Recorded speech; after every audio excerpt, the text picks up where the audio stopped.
Ladies and gentlemen, thank you all so much for coming out on this rainy evening to the June 25th meeting of the city of South Fulton. We're especially delighted to have the Bolden family here, Nikki and his family. Thank you so much for being here. At this time, I would like to first call the roll.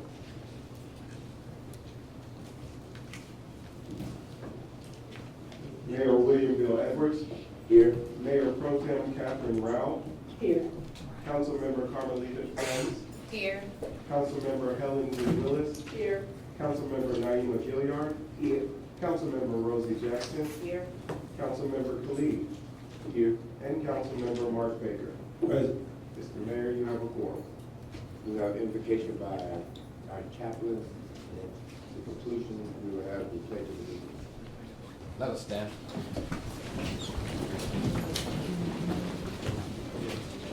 Let us pray.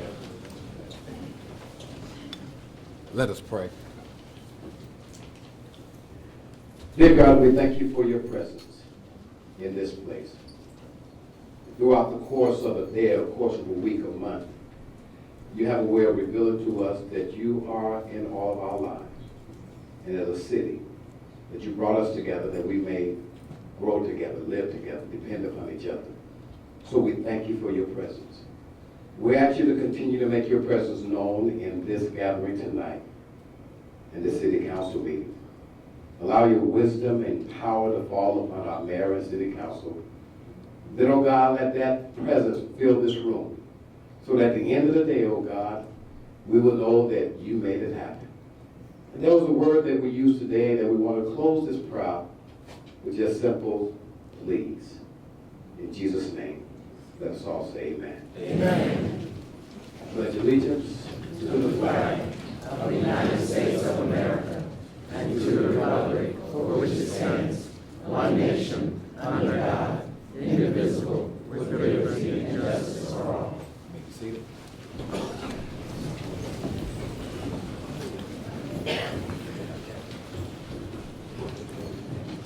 Before we go any further, I'd like to take one of the personal privilege, and that is to let you all know that on August the 2nd at 9:30, we're asking many of the citizens of the city of South Fulton to be at the commission meeting, Fulton County Commission meeting starting at 9:30.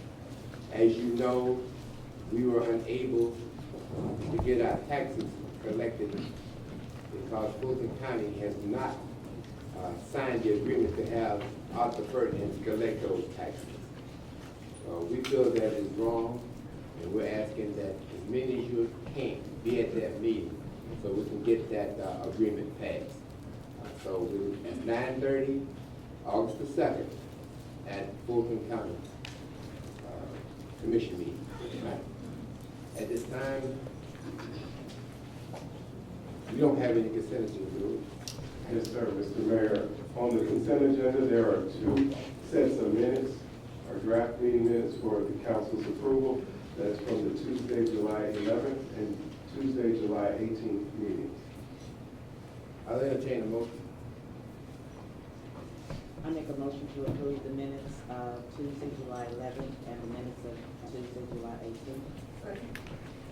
Properly moved in second. Is there any discussion? All those in favor, aye. Aye. Opposed? That passes unanimously.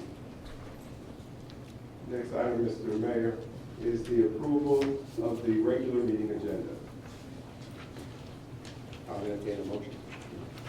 I'd like to make a motion to approve the regular meeting agenda for July 25th, 2017.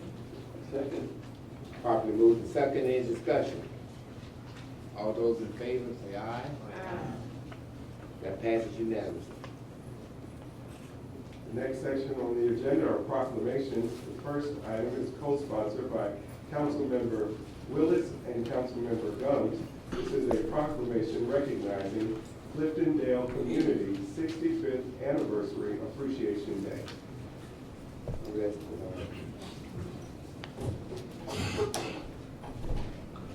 That At this time, I would like for the leadership of the Cliftondale Community Club to please come up to the front, and my colleagues to come down so that we can present them with their 65th anniversary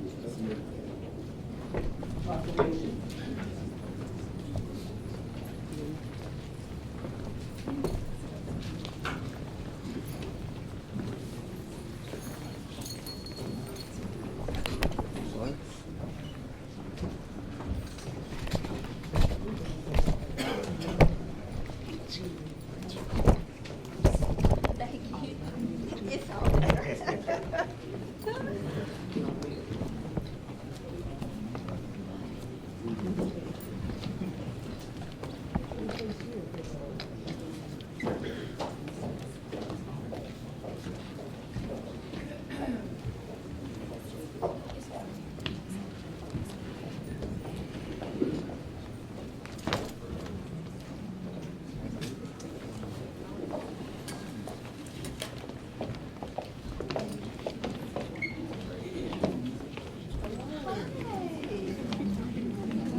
Okay, so we won't delay any longer.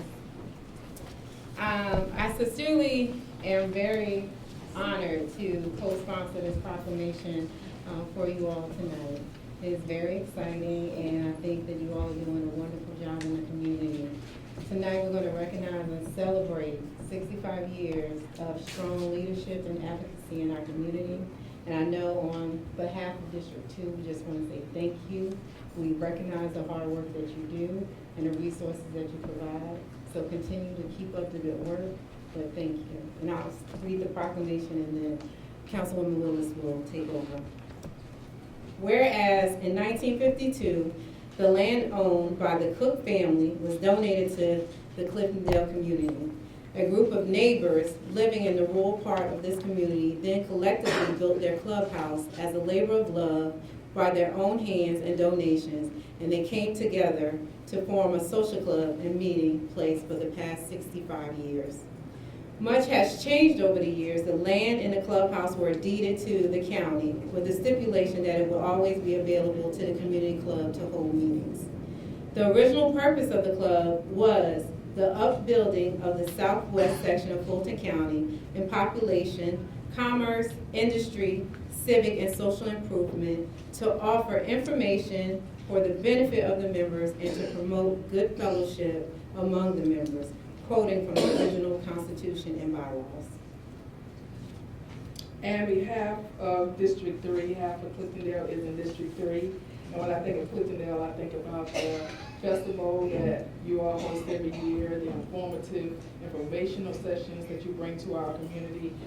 You guys are just a wealth of knowledge, and also all of the students that you all mentor throughout the years.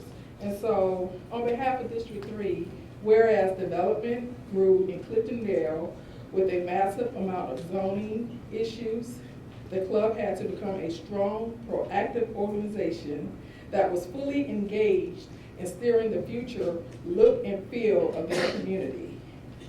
Whereas Cliftondale Overlay was born out of necessity and designed to set standards for building and environmental protection. The overlay was the collaboration between the club and the county, and has provided very successful, so much so that other communities have used Cliftondale Community Overlay as their model. Now, therefore be it resolved, the mayor and the city council of the city of South Fulton congratulate the Cliftondale Community Club on its 65th anniversary, and do hereby proclaim Tuesday, July 25th, 2017, as Cliftondale Community Club's 65th Anniversary Appreciation Day in the city of South Fulton, Georgia.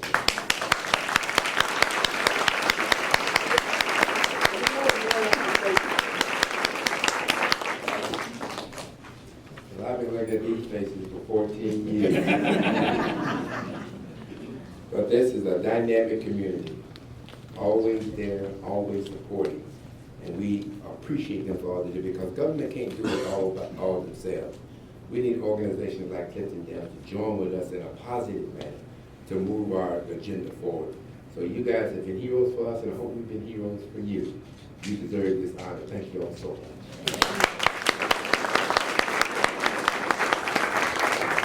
On behalf of Cliftondale Community Club, I'm Stanley Knowles, president, and we just want to thank the city council for this proclamation. We do work hard. I'm the young one in the group, and being the young one, what I say that for is to say that the real turf was laid by these standing behind me. I came along and got to ride on the ship, but the ship was laid when these started well before me. So I thank them for sticking in there and still sticking with me in this process and this trip that we're on. Thank you. Thank you. Thank you.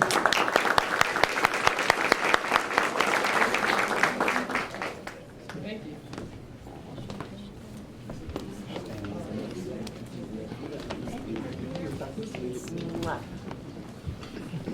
The next proclamation is sponsored by Mayor Edwards, a proclamation recognizing Camp Village and Joe Roberson Edwards Appreciation Day. Joe? You know, once, a couple of weeks ago, I was talking to a group of young people in Vision to Learn. And I said to them, you know, sometimes the government must ask the question, what about the children? Sometimes we get so busy until we forget that our future is the children.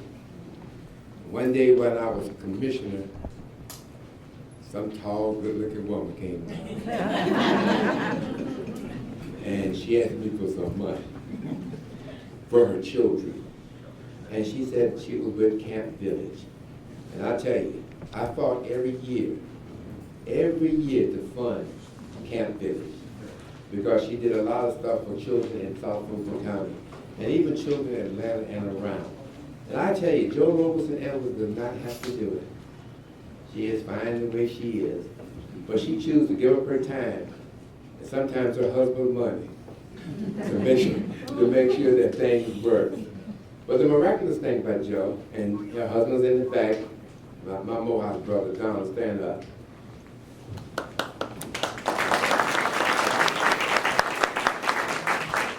Don was 10 years ahead of me in Morehouse. Joe was 5 years ahead of me. She just go.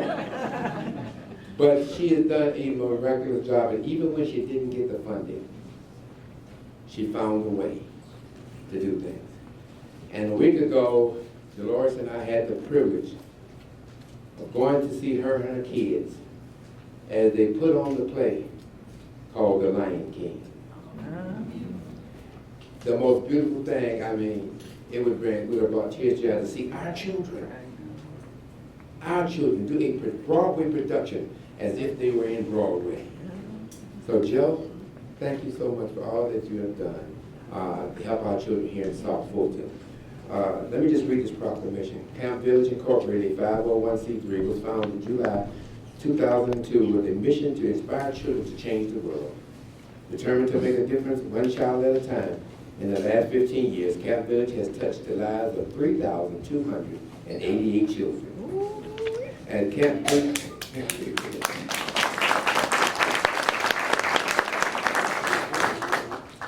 Camp Village encourages and nurtures a culturally diverse, non-sectarian environment for boys and girls 5 to 18 years of age.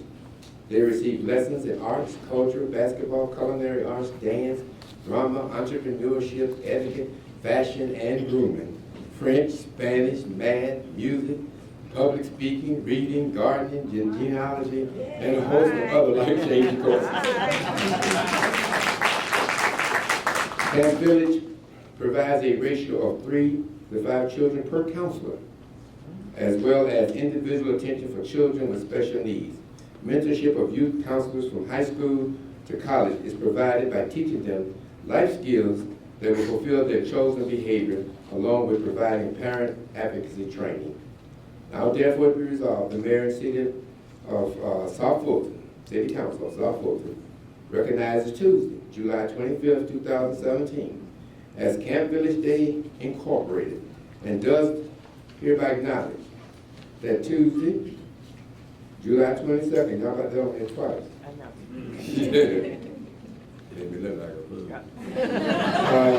As Camp Village Appreciation Day in the city of South Fulton. Let's give this wonderful young lady.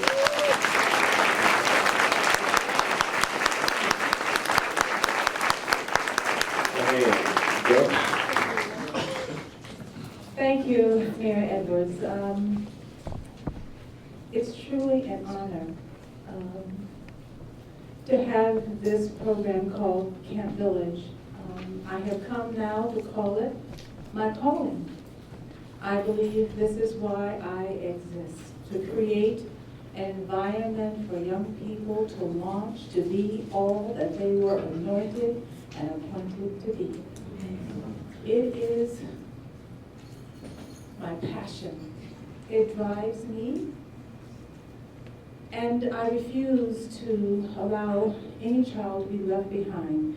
I don't know, Commissioner, when you were Commissioner Edwards and now this servant leader as mayor of South Fulton, I'm so very proud of him, because through these years, he didn't just make it possible for our program to be funded, but he always gave me guidance and direction about what was best for the children in his district.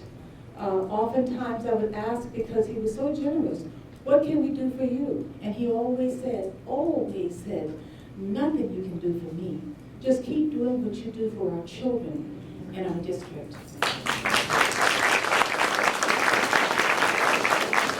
So it's truly my honor to be here to accept this proclamation from you, and especially, again, for the work that you have done and will do in this district, and I'm honored to be here. Thank you.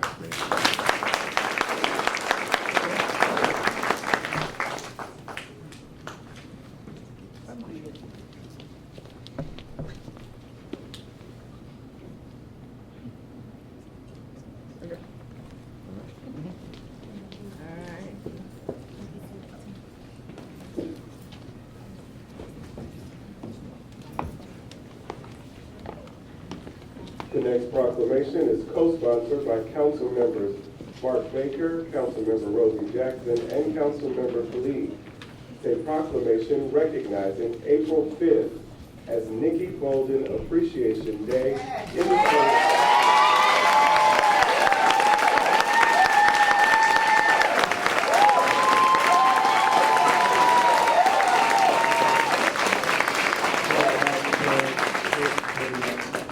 Children of Nikki, come on, please.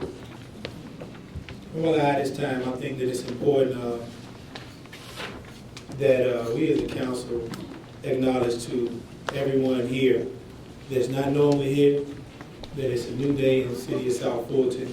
This was not a situation that required us. We weren't forced or strong arm to do anything like this. My big brother Reese, we spoke, and Mr. Coleman, we spoke, and this was something that the council agreed to without hesitation. So, To the Bolden family, proclamation, City of South Fulton, whereas God gifted and blessed Henry Nick Bolden and Sheila Howard Bolden on the evening of April 5th, 1974, with a beautiful daughter, Nikki Lachey Bolden, in Jackson, Mississippi.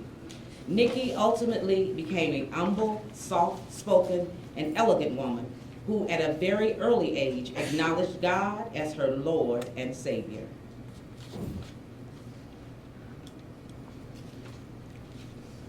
whereas Nikki Bolden is an Old National original, and she opened multiple businesses on Old National Highway, including the piano bar, the smoking room, and the Front Row Early Learning Academy daycare.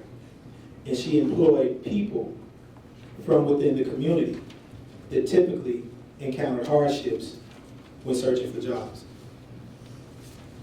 Whereas a proud member of the Old National Merchants Association, Nikki was one of the youngest entrepreneurs in the area, and she gave generously to support community organizations and individuals who worked with the Old National youth. She was an integral part of the Take Back Old Nat initiative, aimed at reducing crime in the Old National area.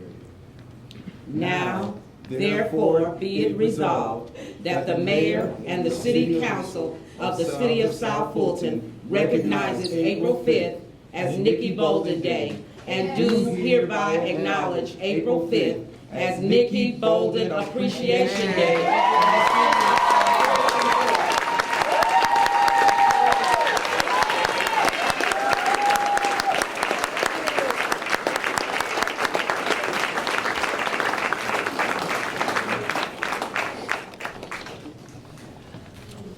Oh man, just real quick, give it up one more time. Let this place get you in there.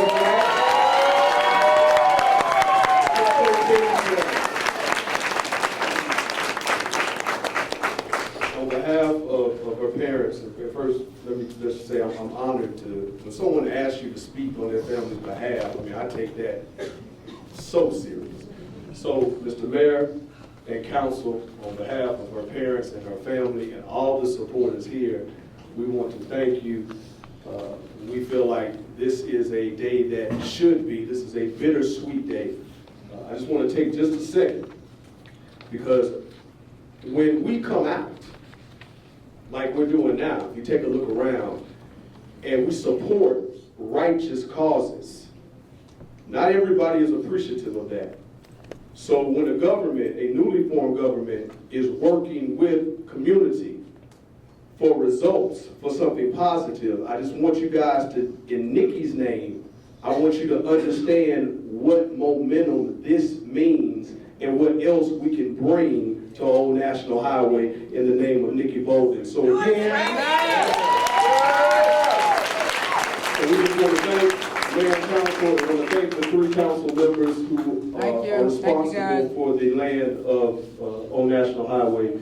And I know that this family will have a very special April 5th coming up. Thank you. Thank you.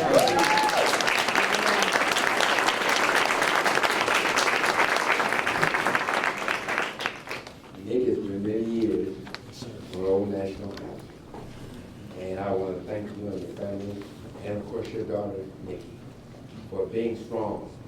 Because during the days of Old National Highway, during the turbulent times, we stayed, and you continue to stay.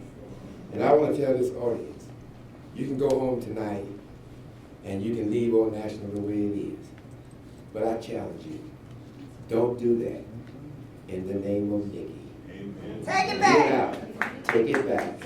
Let's make Old National Main Street South Fulton. And don't care what anybody says. This job is on you and us. That's right. And in the name of Nikki, let's be successful. That's right. Thank you. That's right.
Okay, Ms. Clerk. Mr. Mayor and members of council, we have received a list of 15 speakers.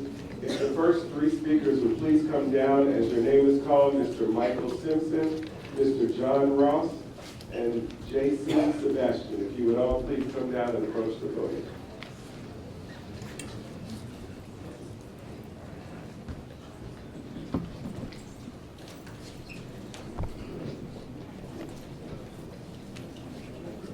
Mr. Mayor, council people, and the citizens of the new city of South Fulton.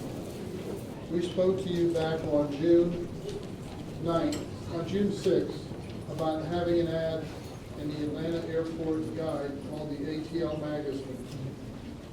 you'll turn to page 8 of the magazines that we gave you, you'll see that the new city of South Fulton has a listing, along with other cities like Riverdale, College Park, Hayfield, Union City, Forest Park, and East Point. We want to thank you very much. We said we came before you and said it was a short time. 6 days later, we went to press. There are 90,000 copies of these magazines in all 12 welcome centers in the state of Georgia coming into Georgia. There are over 20,000 books at the airport that will be used at 12 locations there, 181 hotels, 5,000 rooms, and 500 rack locations throughout the city. And just to put out that point, we talked to somebody, I think it was 2 days ago, that has asked us to have a rack here for you all so that you can have the magazines.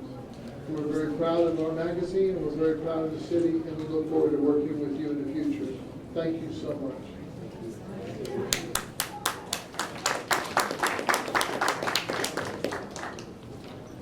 Honorable Mayor, City Council, City Manager, staff, and of course the true VIPs in the audience. What a difficult, what a very challenging moment to follow. What a defining moment is Ms. Nikki Bolden. But this is what makes your job so special. This is what makes this moment so special. To be able to preserve the history, to be able to keep for children that are growing up in this area to learn about those who live before them. This is the reason why we will appreciate you this day and for many years to come. What a good day it is to be founders of a city. We know it's not going to be easy, but we know that your mayor is doing an outstanding job of holding his team together. Please continue, Mayor. We appreciate that. The last time we were before you, we announced the establishment of a federal credit union. We have received our preliminary approval, and we're moving forward with light speed. The last time we were before you, we only had a very narrow vision about a credit union, a little small corner in College Park. Then we met one of the trailblazers that sit on your council called Councilman Mark Baker. And to have him fight for South Fulton, to have him fight for the district, have him to make sure that this credit union is expanded to South Fulton. And since then, Councilman Baker, we have done everything we can to make sure that your vision for South Fulton will be cared for and be brought forth. But we wonder, we ask you now, Councilman Baker, what was it that you saw? What was it that made you fight so hard for South Fulton? Was it the 450 branches that are being closed by Wells Fargo? Was it the Bank of America that's abandoning South Fulton right now, leaving vacant building? Or was it a big bank executive selling over 100 million shares of their stock in banks right now? They're selling more than 10 years. That's more stocks than the big executives sold in the last 10 years. Is that what you saw? It's very obvious that you're a visionary. It's very obvious that you're a man of your time. So you asked us to come here and let the citizen here know that there's things coming now with the federal credit unions. Your mayor asked, why? What about the children? And we asked, what about joblessness, homelessness? What about the money to put food on people's table? And that's what we're here for. All right. Thank you, Mayor.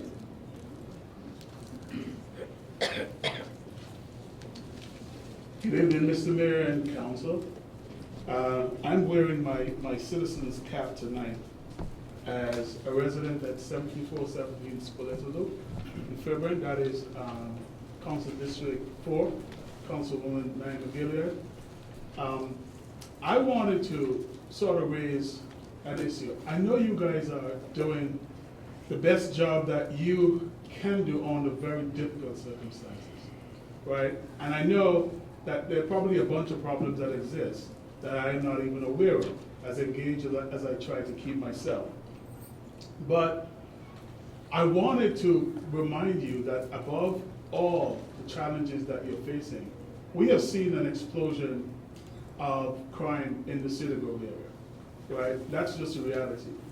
And I'm sure a lot of you who sit on the council and many in this room know that my family was also a victim of crime early this year, right? And it's very difficult to walk the streets or to talk and engage with your neighbors when they knew you were in the fight for cityhood and they're watching things happen in their community and they're saying, where are the solutions?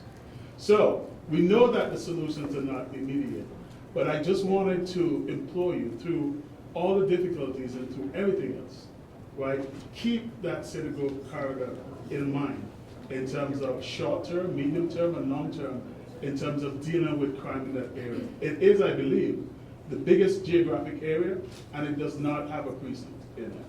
Okay, so I know money's tight, I know where we're going with the budget for 2018, but I just want to remind you that it is a concern, and it is one of the reasons why we fought so long and so hard for city. Okay, thank you very much.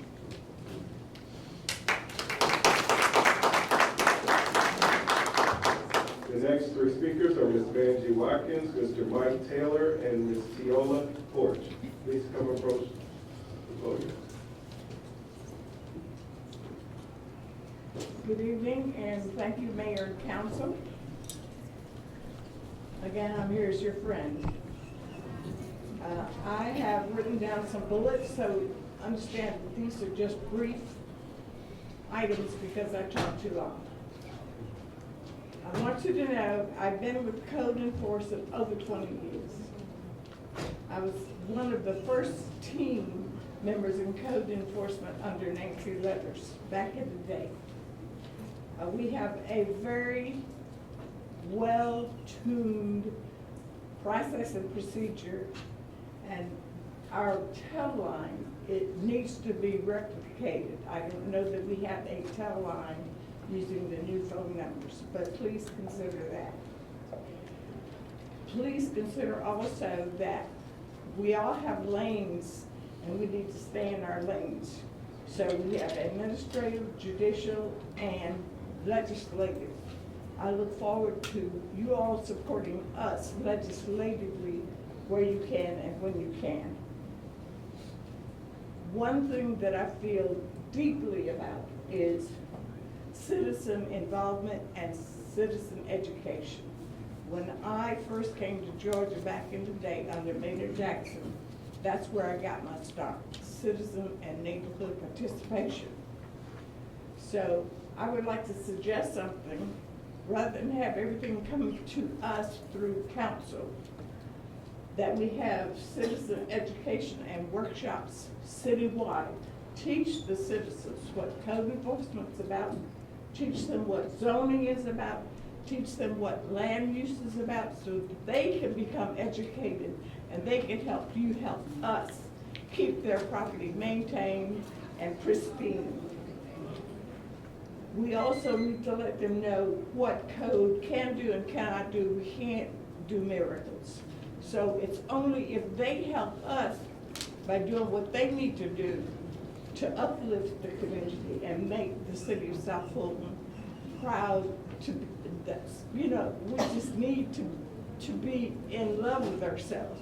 My first assignment was Johns Creek. I had no problems in Johns Creek. That's not to say there were not problems there. But what I am saying is that if we take a moment, citywide workshops on Saturdays whenever, and have people from zoning and code and planning and police and everybody come and sit around the table and learn how to maintain your property and what's expected of you, then they won't,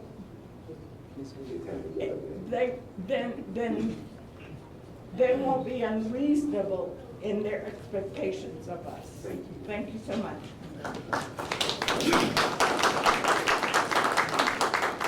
Thank you, Mayor and Council, for allowing me to speak.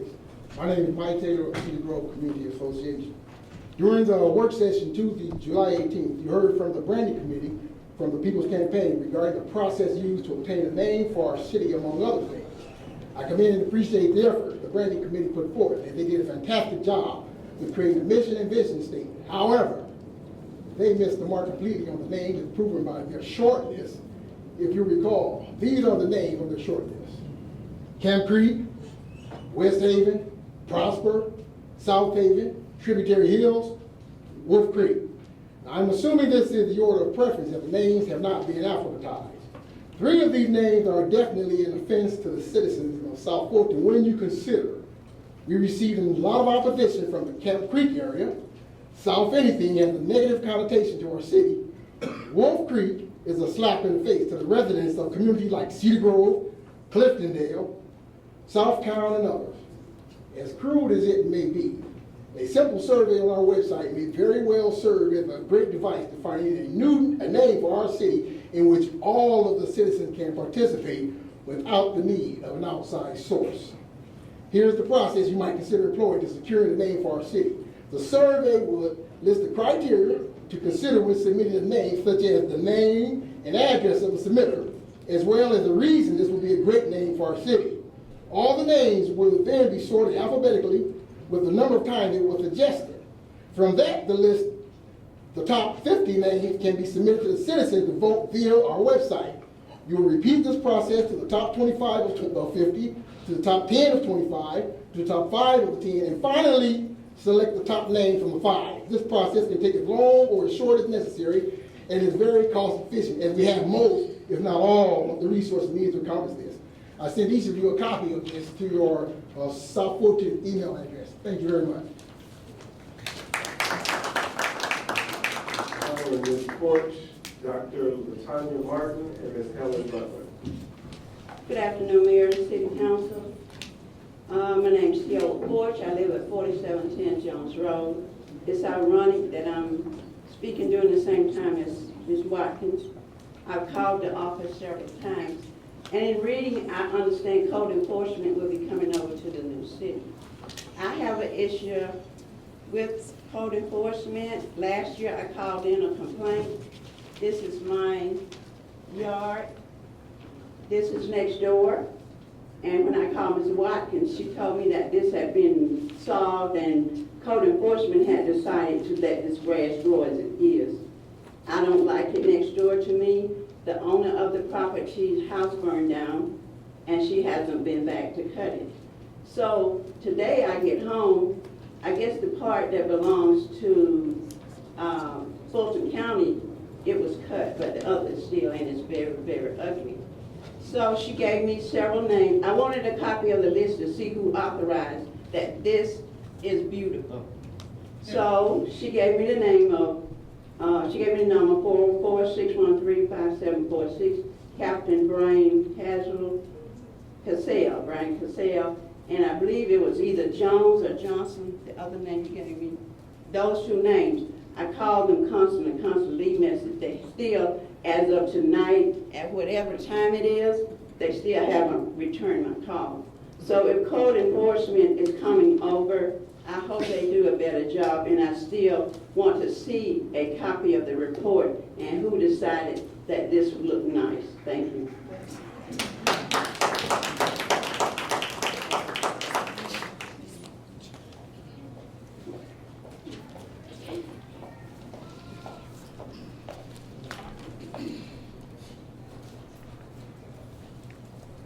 Good evening, Mayor and Council.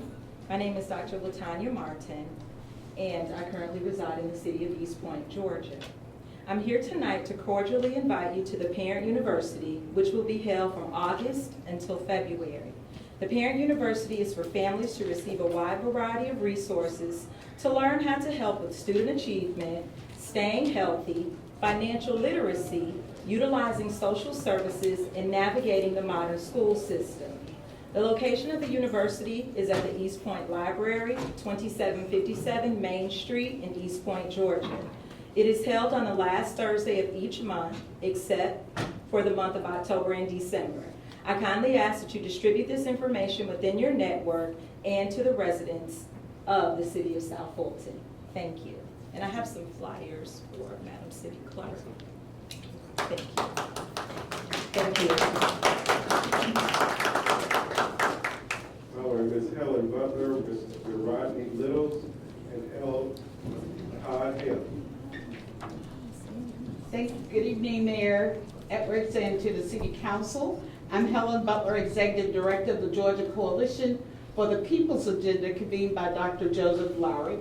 And of course, our mission includes civic engagement, where we register, educate, and mobilize citizens to really participate in the electoral process. And I'm here tonight to support the resolution to amend your city's holiday schedule to recognize Election Day as a holiday for all city employees. We believe this will increase turnout and increase the education of your citizens and to make them become involved in the process to make us all better citizens for our democracy. I want to say that the County of DeKalb County was very bold in their move to approve Sunday voting, and I would be happy that you would pass this resolution to make you the courageous and bold organization to first recognize Election Day as a holiday for the citizens, and to encourage all of your organizations, businesses to follow suit, as election is very important and our democracy is important. So we thank you and urge you to pass this resolution to amend your city's holiday schedule. Thank you.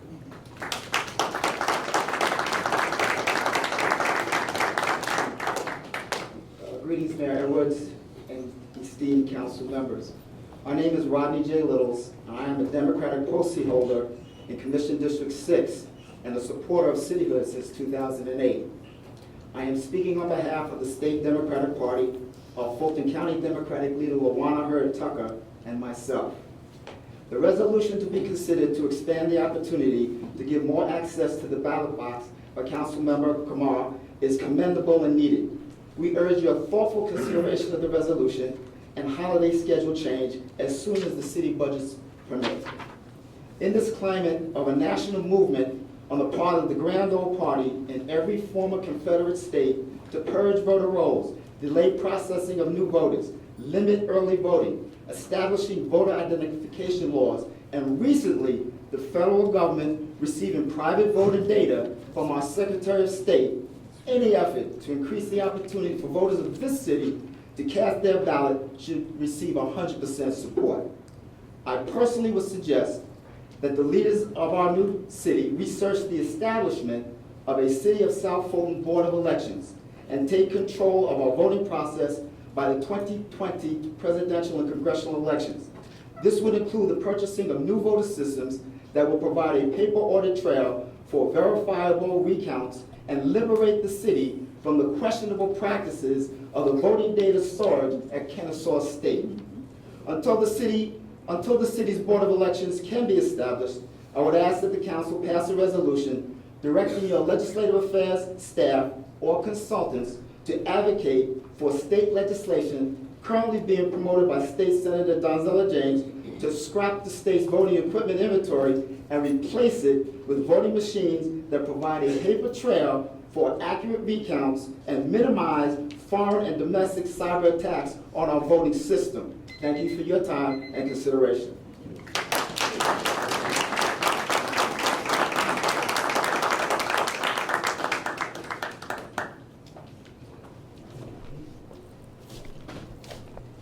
Greetings and thank you for allowing me the opportunity to speak.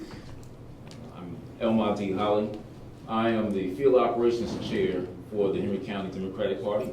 Many of you might have known me working as a campaign manager with our beloved councilman, Khalid, and some others may have known me as well, working with the Morehouse College Atlanta Alumni Association, where I'm the Corporate Engagement Director. But I think at this time, it probably serves even better for me just to say that I'm merely a child of God.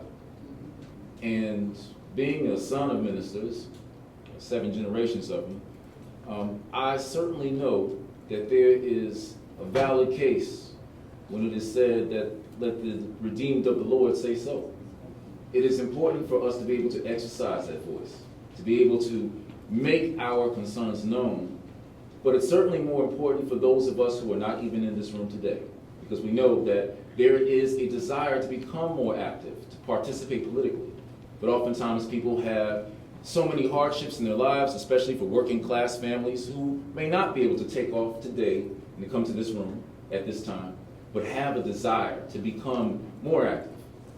One of the things that I like when I'm seeing here, seeing that not only the people who have been recognized for their service, but also just to take some time to remember those people who have paid in their time, their sweat, their lives for this community. It's important looking around and seeing how much people are so concerned. And I think that it would do this city, this new city, so much more for its own character, the value that people place in it, for people to be able to see that there's a desire and also a strength that comes with being a productive and responsible citizen. That not only are you voting, but you're taking time to understand the departments within your city, that you're taking the time to understand that.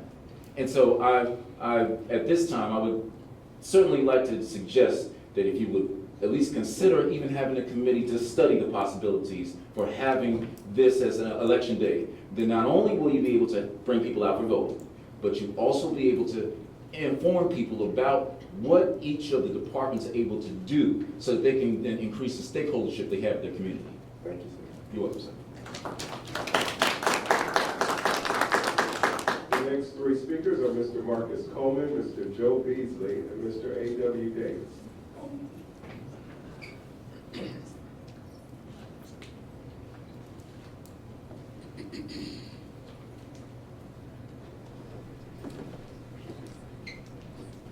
Well, good afternoon, Mayor and Council.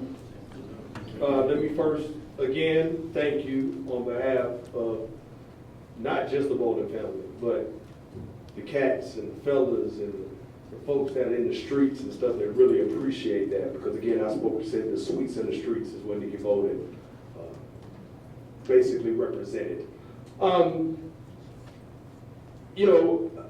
First and foremost, the issue dealing with the Fulton County Board of Commissioners, I just want to let you guys know that definitely I'm crystal clear now about the disadvantages that this city is undergoing, and what I'm unclear on is the reason why it doesn't really register. I must be missing something, so I'll definitely use my resources and voice to try to help get that answer as well. One major thing I'm very happy about, the show and the turnout from the South Side. But what I want to make sure that people understand who I am, because I don't want to be put in an adversarial box. My delivery may be different from others, but my content is potent. I've always been on the right side of right, so I hope that this comment will somewhat aid in erasing any kind of tension. I just go hard. I've been through a lot, I've seen a lot, and when you're out here really taking in these families and representing them with your heart, you should go hard. And sometimes that might come across in a way that is not received well to some, but I promise you I'll always be on the right side of right. Last thing, I want to be near and dear things to my heart, because I know I'm going to be in here at a later date, and it's going to be a controversial issue, is the selection of this police chief in this new city. And I know that there are steps that are going forward to that, so whatever opportunity we might have in the future to help in that selection process, I hope the citizens have that choice. Thank you. Thank you all again for what you did for Nikki Bolden.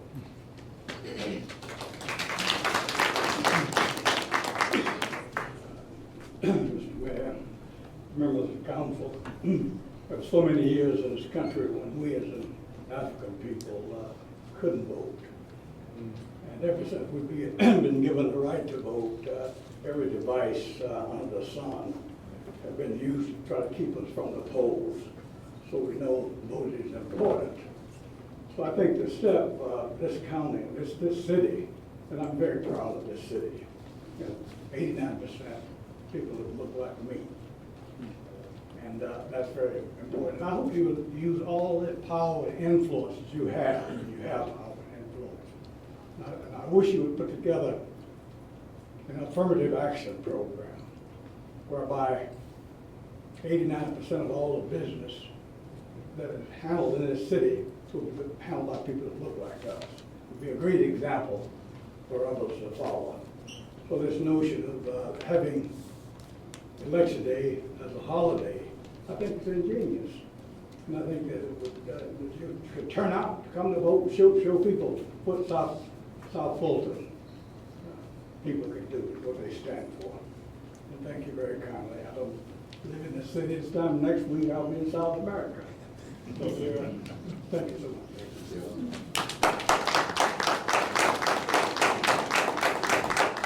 So Mr. A.W. Davis, Mr. Mike Johnson. Davis. I live in District 4. I think I still live in District 4, I'm not sure. Socrates said that the greatest challenge facing man is his need to know what it is that he does not know. Amen. In 1910, the government contributed 10% to our GDP. GDP is everything that you produce in regards to goods and services. In 1970, the amount that the government contributed was 30%. Today, government contributes 50% to our GDP. What am I saying? What am I saying? I'm saying that government can't do it all. You live in a capitalist country, and the government is providing 50% of everything that you produce, whether it be a good or whether it be a service. We can't continue that. When you think about your assessments, that's you're getting some kind of a reprieve on, that's very tentative. Because what you must understand is this. When the legislature comes in, it's going to have to deal with the fact that the only way government is being financed is by citizens' property values and those being derived from commercial property as well. That has to change.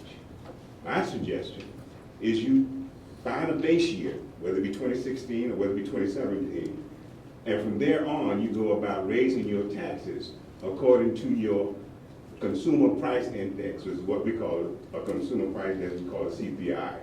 If the CPI goes up 2%, if you paid $1,000 this year for your taxes, you simply take 2% of that 1,000 and you add it, and that's your tax bill for the following year.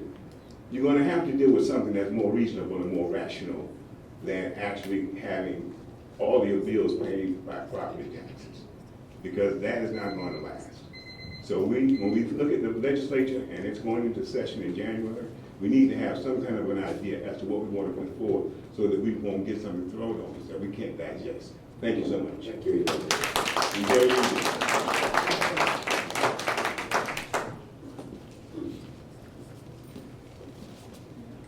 Good evening. I'm Mike Johnson. I've been living out here in South Fulton, I guess, for 15, 20 years or so. And I've seen different commissioners come and go. Seen Bill Evans most of the time over here, and just gotta be totally honest with you. I haven't been too pleased with some of the stuff we see in you as a commissioner over here, and I'm hoping that you as a mayor of the city, you know, kind of put some teeth behind our council lady, Rosa Jackson, and Mark and Khalid were trying to do stuff that they may have a hard time doing. Now, I don't really want to sugarcoat it because code enforcement expect a lot of the citizens here, taxpayer, tax assessor, y'all expect a lot of us to pay our taxes. Well, we expect a lot of you guys too. There's accountability.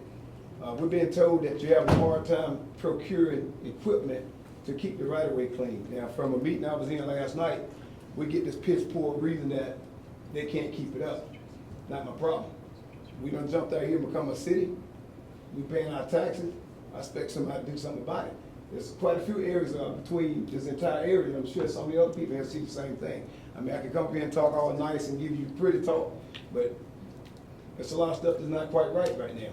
We're being told that we got a piece of equipment that's been down for months. Some heads need to roll. Why ain't someone being fired? Sunbelt rent equipment every day, all day. Someone needs to procure that. Set up a system that do it. We need a light over here on Roosevelt Highway, 29. Where how many people got to get killed? If you've been a commissioner all these years, you got all these connections, these ties, I expect to see something, because if you guys don't want to do the job, come next time, I'll be a guy out there rattling against you. You know, trying my best to get you out of office. Just that simple. Now, we also have, like I say, that issue about the light, we got an issue with the train. We're having a hard time with the train, keep blocking our area on 29, getting down Mallory Road and Fairwood. We being told we gotta go, they set that train up there from 12:30 at night to 4:30 in the morning. If we need emergency services coming off of Welcome Hall Road, the ambulance or fire truck come off, they gotta go all the way around up the Buffalo Road, someone could be killed. Why is this happening so long? I called the people myself. It's a federal deal, it's a federal deal. We need some people that's been around, such as yourself, that know people, make some phone calls. Thank you, sir.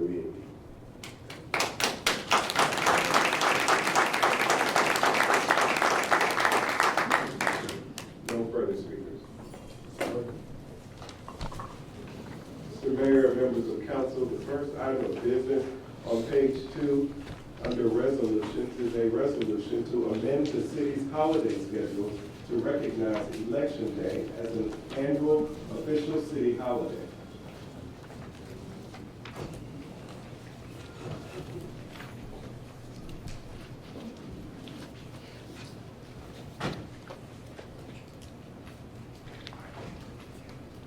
Mayor, this is, you have two options in front of you on the resolutions. The first, option A, adds a new holiday as the election day and urges business owners within the city of South Fulton, urges and encourages their employees to give them the entire day to research election issues and participate in voting and volunteering. But for the city, it would be added to the holiday calendar and recognized on the first Tuesday after the first Monday in November. Do you want me to discuss the second option as well right now? Okay. Also behind that is option B, which substitutes Election Day for Columbus Day. Columbus Day would no longer be a recognized holiday, and instead it would fall, that would be recognized on Election Day itself. The same encouragement provided to the businesses within the city of South Fulton is there, but it does not create a new holiday on the calendar, simply substitutes Columbus Day. And this would be amending the resolution that was passed on July 11th at that meeting. Yeah, so just to make clear, there was concern, and we're going to hear a presentation about economic impact, but I wanted to present the resolution both ways. We can vote on option A first, and then follow up a vote on option B.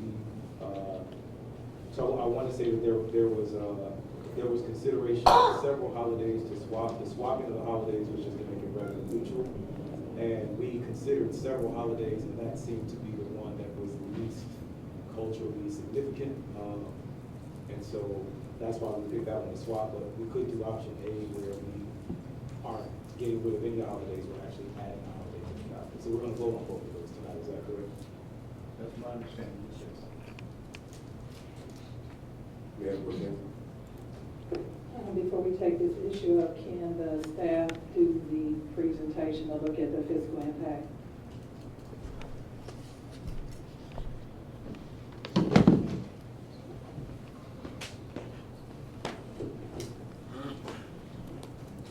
On option A, which is the swapping of the holiday from Columbus Day to Election Day, based on the resolution, there will be no additional economic impact on the city of South Fulton by swapping holiday from second Monday in October, Columbus Day, to first Tuesday, depending on when the election day will be, or second Tuesday, first Tuesday in November, election day. So there will be no additional economic impact on the city of South Fulton if there will be swapping of dates from Columbus Day to the election day. Second option, which will be adding one more holiday. By adding another holiday, election day, which will be in November, the city will be subjected to economic impact as follows.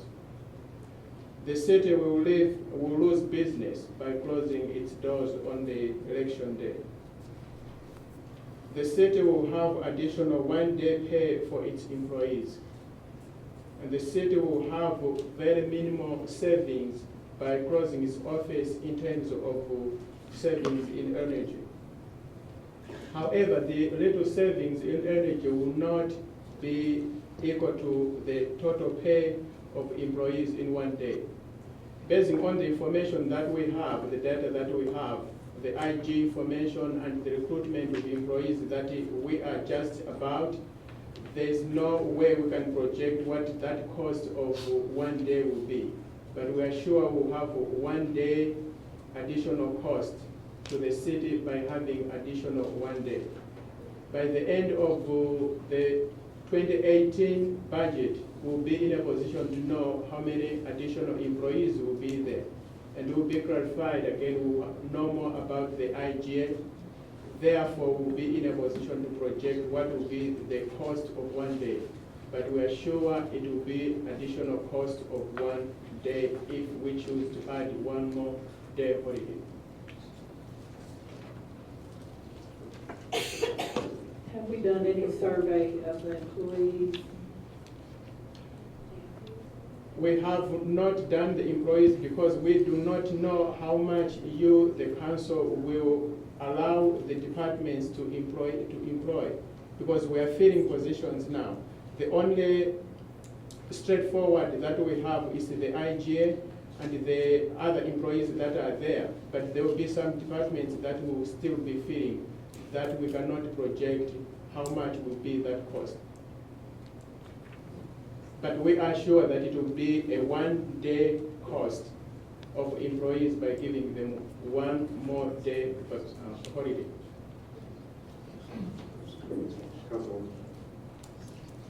So, you said in option A, there's no fiscal impact. Did you take into account that we will be transitioning our public safety over to our city?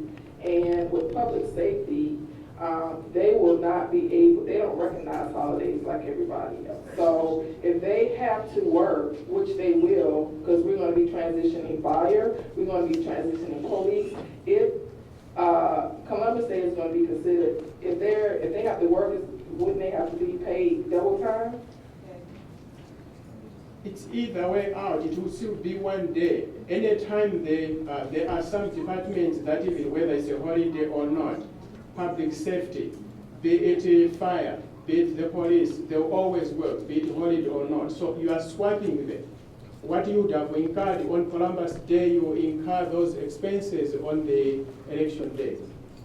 And this is just tentatively, but they will always.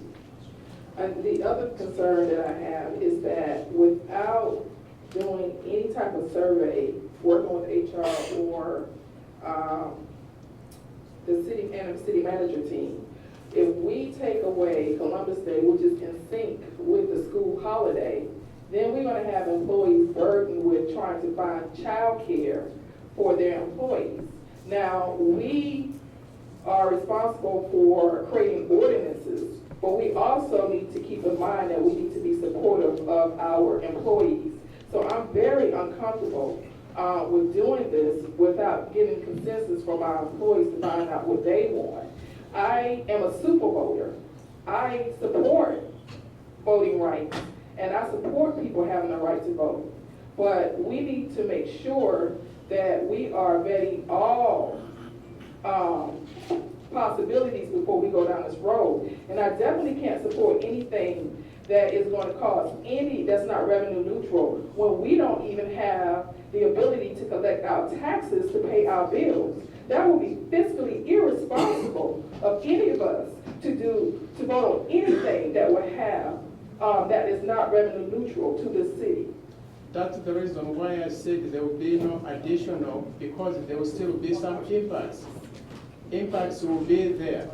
There will be some employees that have got children. Columbus Day is a public holiday. It will be closed, and children will not go to school. Those parents that they don't have anyone to sit with, they have to take time off. So that's the reason why I'm saying it will be not an additional, but the impact will be there. But you are swapping the holidays. What would have happened on Columbus Day will happen on the election day. Again, Columbus holiday is in sync with Fulton County school holiday calendar. So if we take Columbus holiday away from our employees, that means that the kids are going to be out of school and they may have to take a paid holiday off or find a way to find childcare for their children. That's what I'm uncomfortable doing without getting consensus from our employees. What you are talking, Councilwoman, is very true. That's the reason why it's before you, that you decide that anything you decide will have some impacts on either employees or it will have impacts on financial, like the second one. So before you weigh, before you choose which one, see what are the some effects that will have with the choice that you are going to make. Councilman Khalid and Councilwoman Gumbs. No, she was coming to who was it? So, my first question, I really do like this, but what other studies have we looked at regarding cities? Are there any other cities besides Puerto Rico that is listed in here that have gone through this type of process? Do we know? That's the reason why we are giving very limited. You asked about some employees management, have they done that? We don't want to compare because we don't have enough information. We don't have enough data to project to say, here you are, this will be the impact, this will be the cost of one day. We do not have that information.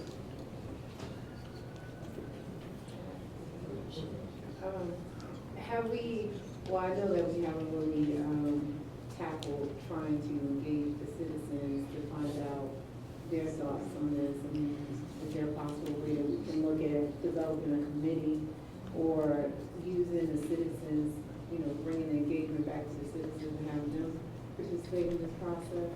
Since this is, I noticed that a couple of people did come up and they're very supportive of this, but again, you know, the part of local controls, maybe we need to take it back to the citizens. Because I do like it, but the financial impact, I'm just concerned, even though we say it's not. Just my thought. Councilman Gray. So I do want to provide a little additional information. For people who are following along, there are two resolutions. Resolution A adds a holiday. Resolution B switches a holiday. We came up with Resolution A to address the concerns that people had about using that holiday. I do want to say that there are several days, there are entire weeks where school is out and we still have to work. And so there's PTO, there are places that make adjustments for that. I did have a conversation with Joe Carnes, a long-term councilman in College Park.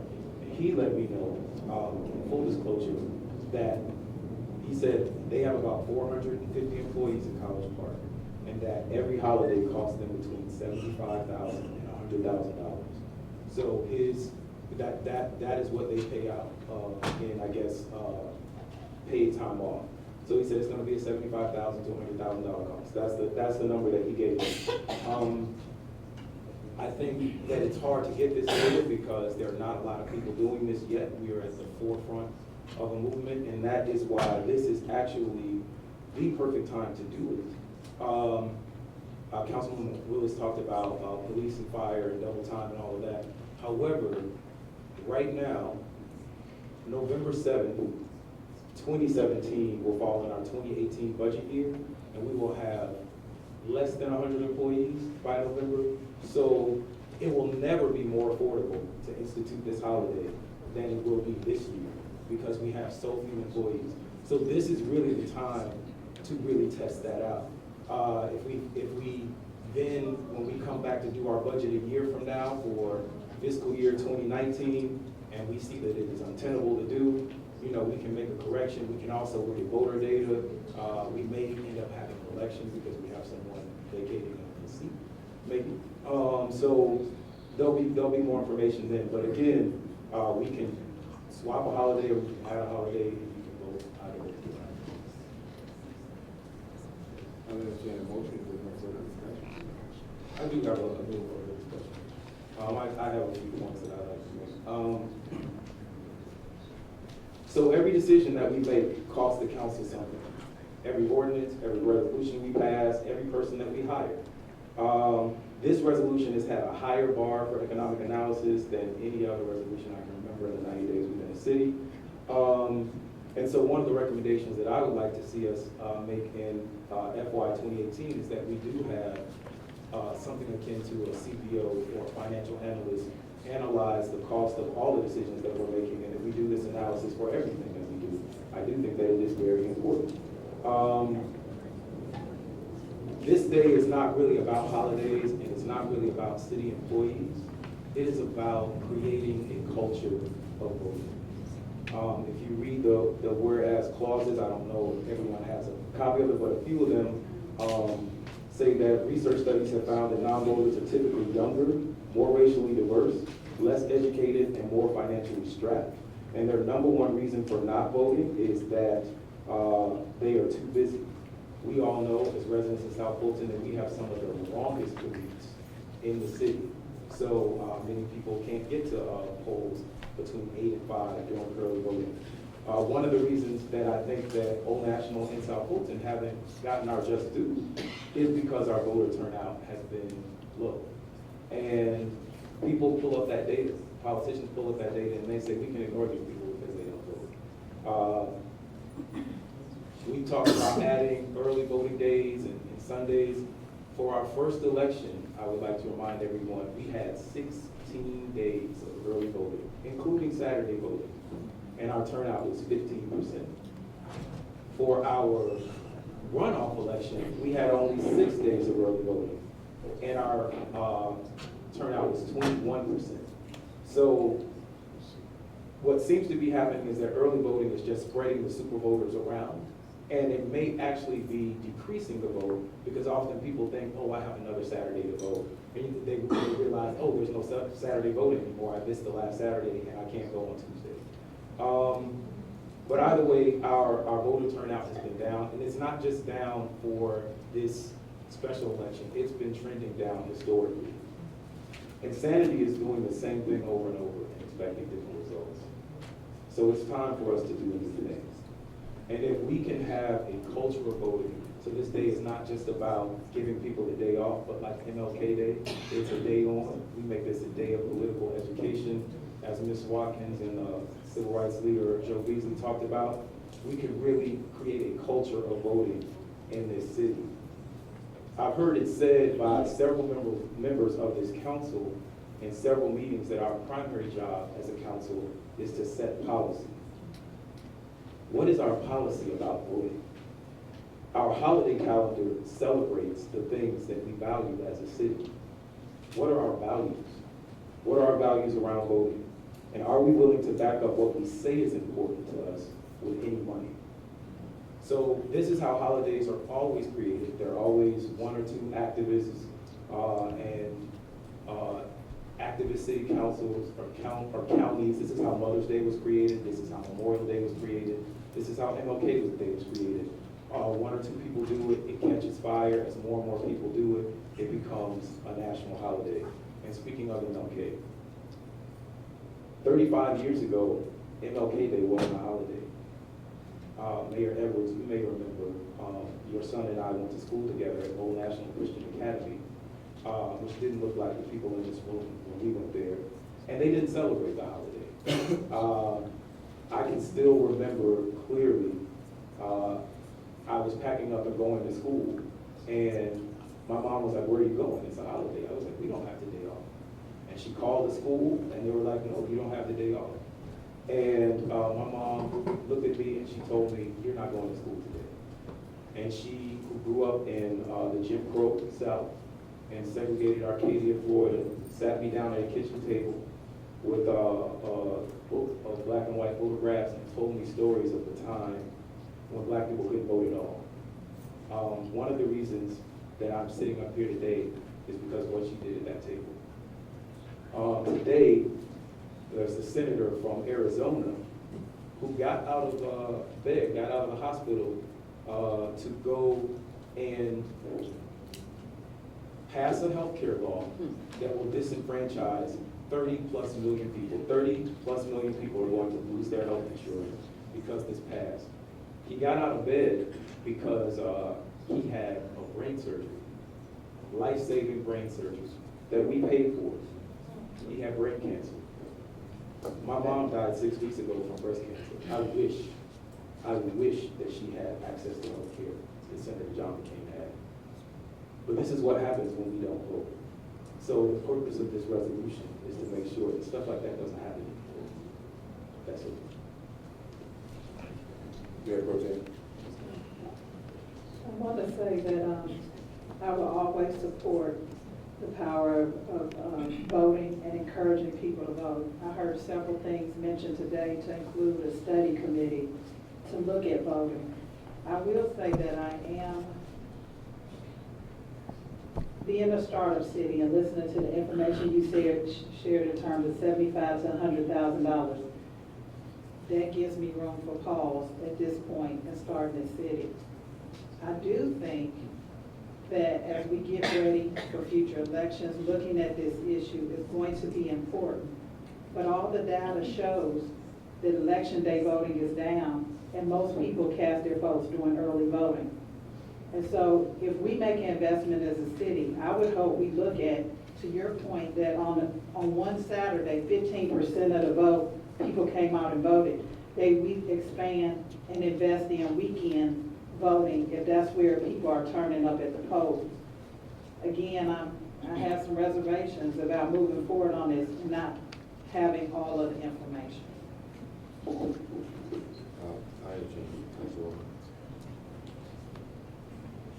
Thank you for the data. I respect everything that you said, Khalid, but as a startup city, I'm going to go on record to say that we should not test with our tax dollars. And I would like to say that we don't have the ability to collect taxes at this time. There's still a lot of unknowns.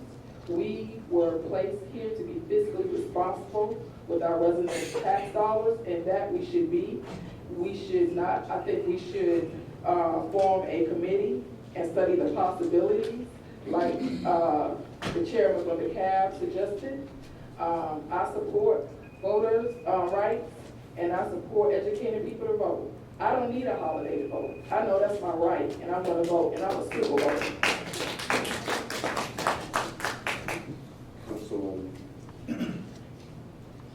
I think that I agree with what Helen said. That's why we have another option. The other option is to switch out for Columbus Day. I just find it hard to fight real hard against something like this, knowing that we're newly elected officials with less than 10% people who came out to even vote for us. And to see civil rights icon Joe Beasley come up here and speak to it out of deference for the people who came before me, I just find it hard to really fight against something like this when there's an option that we're not overtly conversing about, which is the other option. We're talking about the option as far as the financial ramifications, and I think Mr. Mosley spoke to that, which is the reason there's a second option, just to switch, even swap, no swim. Councilwoman Jackson. I do agree that there is another option, and that is switching one holiday for the other. And I also agree with Councilman Khalid when he says we're looking at the dollars right now in this manner, but I hope we will take the time to analyze every dollar that we spend in this city. Councilwoman Julia. I agree that swapping the days out is not going to be very much of an impact. I also agree that we need to be looking at the dollars that we're spending for each and everything. Okay. I remember the days when white folks could not vote and all that they had to go to the vote. And now I'm reminded of our government wanting all of our voting information. And what are they going to do with it after they get it? And so one of the big reasons that I personally experienced on the campaign trail, going door to door and talking to people, is that a lot of people were not educated about voting. And that's the key. Voter education is the key. You can open all day long, 7 days a week. That's not going to change the numbers. But education really will change the numbers. So I want you to know that I full-heartedly support this. Thank you. I'll entertain a motion. I'll make a motion for option A, the resolution to amend the city's holiday calendar to recognize Election Day as an annual holiday, adding it to the list of current holidays.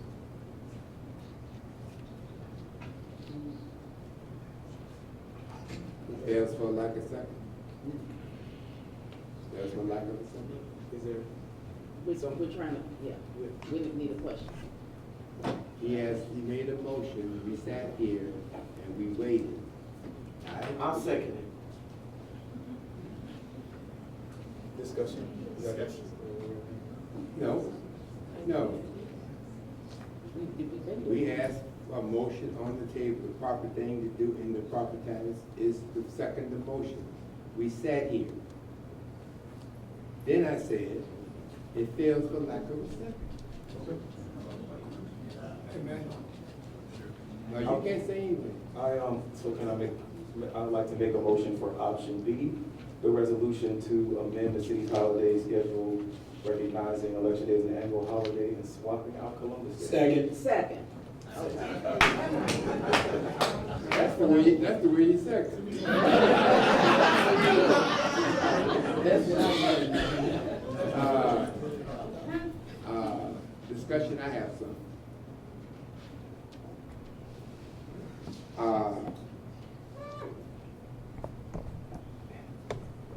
To the staff. When matters of this nature come up, I don't need you to stand at a podium and tell me physically what the impact should be. I should have a position on in writing that shows what is the financial impact one way or the other. You can't, I mean, I hear you, but I can't follow. I can't follow. And like Councilwoman Gumbs was saying, we asked for that. Why don't we have it? I've done it as we go forward. All right?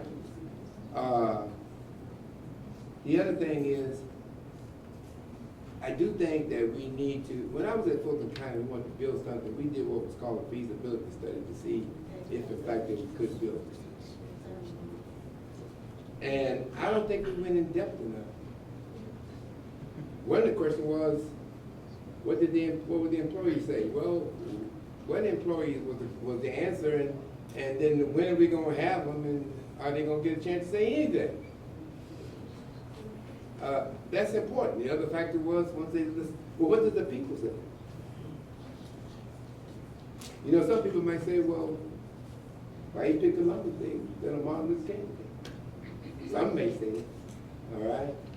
I just think that we need to, when we have situations like this, we need to be in depth with it. The other thing I'm going to tell you is this. Yes, the budget is tight. God knows it is. We just approved, what was approved? The budget for council was what?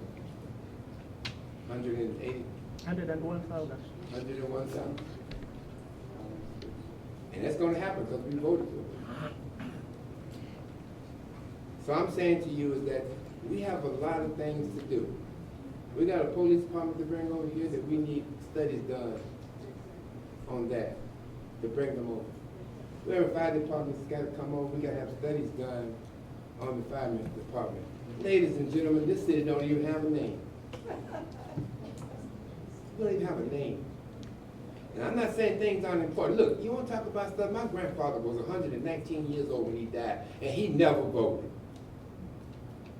I grew up under segregation. I understand. And I stayed with a commissioner for 14 years, and her words were always, too much blood on the floor, Dr. Beasley, am I correct? I understand. But I also understand that we have to be responsible to everybody as we do things. Not agree with what they're saying, everything. Everything. Excuse me, I still have the floor.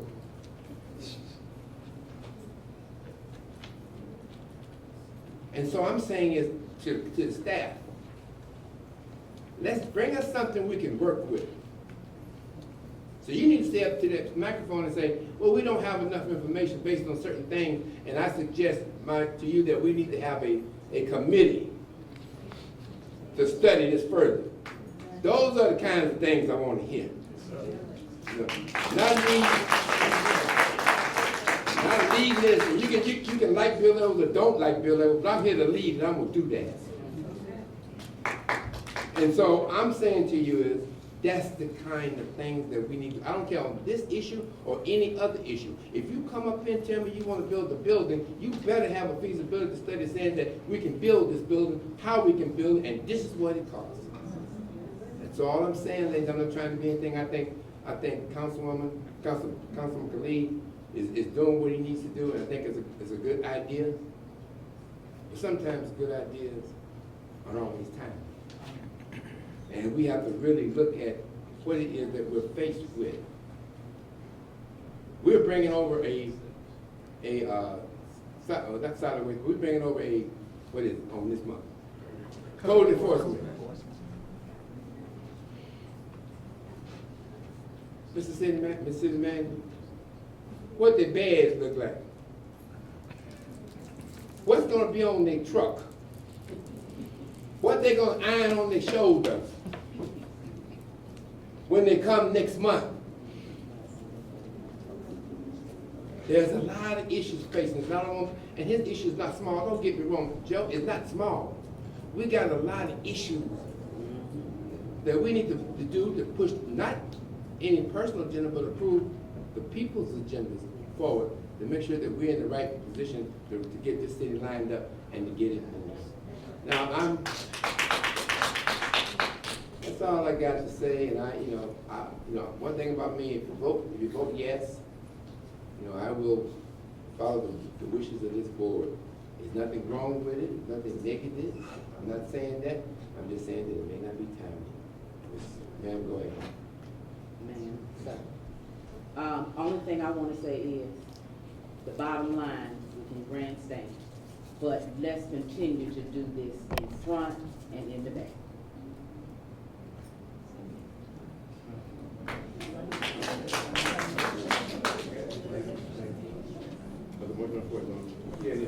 There's motion on the floor. I just wanted to ask that we vote by show of hands. Okay.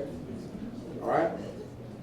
Being that's the last comment, all those in favor, raise your hand.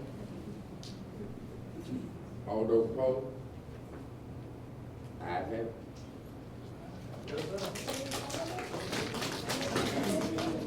Very good. Clerk?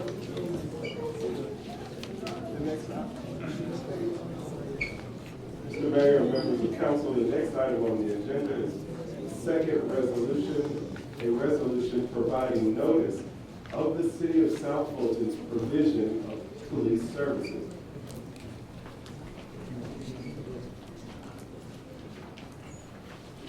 Mayor, this resolution is one of the things that the city has to do in order to establish its own police force. This simply provides notice that the city, through an intergovernmental agreement, is providing police services, and this is one of the things that is required for post-certification of police officers. This is the third read. This is the first read? This is the first reading of this resolution. It's just a resolution. The council has, in prior resolutions, indicated that it will be taking police services, but this is a separate one using language, frankly, we need to for state law purposes. I got you. I make a motion that we move, we can adopt a resolution. Yes, you can adopt a resolution. I move that we adopt resolution 2017-035 to provide notice of the city of South Fulton's intent to provide police services. Second. Been properly moved in second. Any discussion? Yes, I have a discussion. Go ahead. So we just had a big conversation. I'm all for this motion.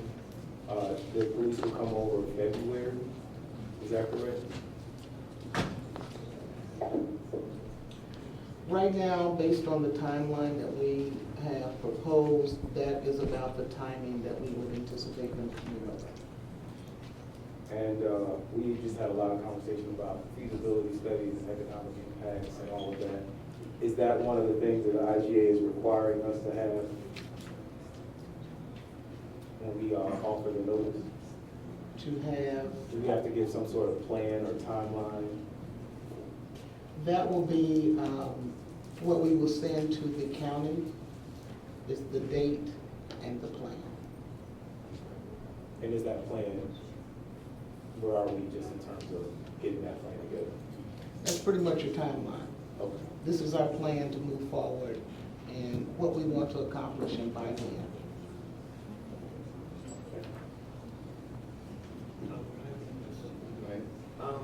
Does the plan have any cost in it that's related to the impact of bringing them over?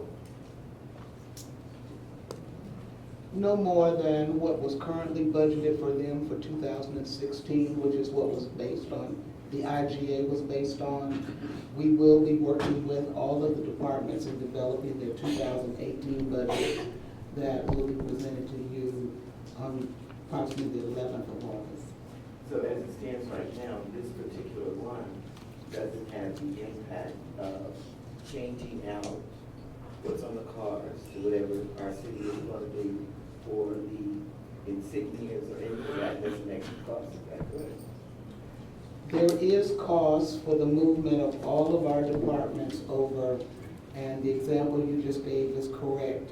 Uniforms, changing the names on the side of the vehicles, all of their collateral information and brochures and everything has to be changed.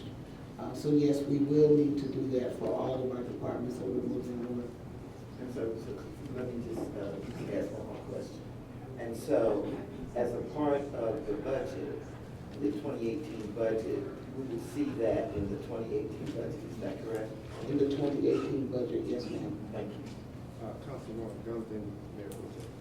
I'll defer because she answered a question about being addressed in the 2018 budget. Madam City Manager, how will this impact the recruitment for the Commander-in-Chief for the police? Are we pushing that back or? Well, this council has not yet made a decision as to how it wants to proceed. Okay. The Director of Human Resources made a presentation and a recommendation, but no further discussion or action was taken on that. This is required in order for us to send it to post so they can begin to give us an ORI number so we can start filing the appropriate paperwork to provide police services. Councilwoman, I don't know which one, Willis, and then Councilwoman Jackson. Madam City Manager, can you please highlight some of the things that we need to do in order to transition our police department over to our city?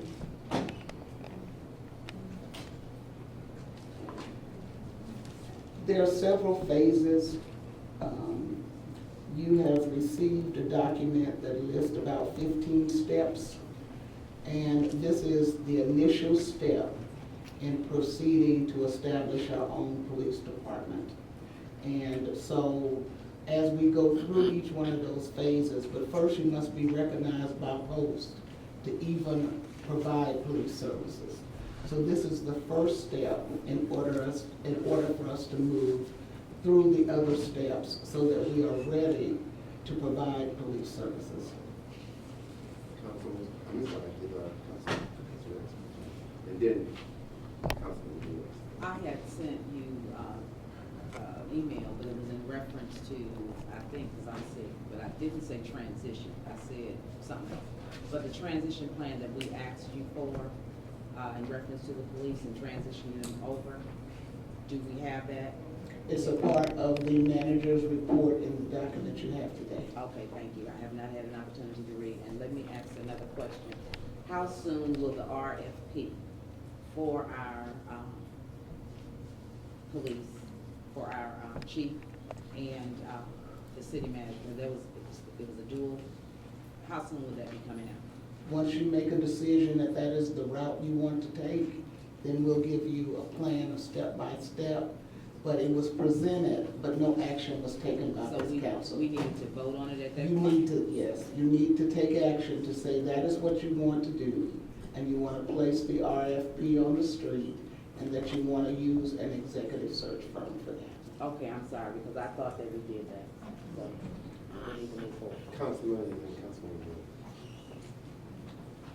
Just for edification purposes, the 180 days is between now and that February date? Yes, sir. And if anything unforeseen were to occur, what would be the consequences? We'll just have to be prepared at that time, or couldn't we still have that contracted service from Fulton County? According to the transition period, the county is obligated to provide that service up until November of 18. So if we need to move that date, then we would ask them to move that date, but we could not go past November of 18. Right. I remember you saying that. I just wanted everybody who's listening to understand that that's really not a problem for us to move forward with that date. If something were to occur, we'll still be covered up until 2018. Councilwoman Willis. Per the charter, the nomination of the city manager falls under the purview of our mayor. So are we responsible for deciding on whether or not an RFP should go on the street for the recruitment of a city manager? I'm asking our attorney, Josh, to respond, please. Councilman is correct that the charter says that the mayor nominates the city manager subject to the approval of the city council.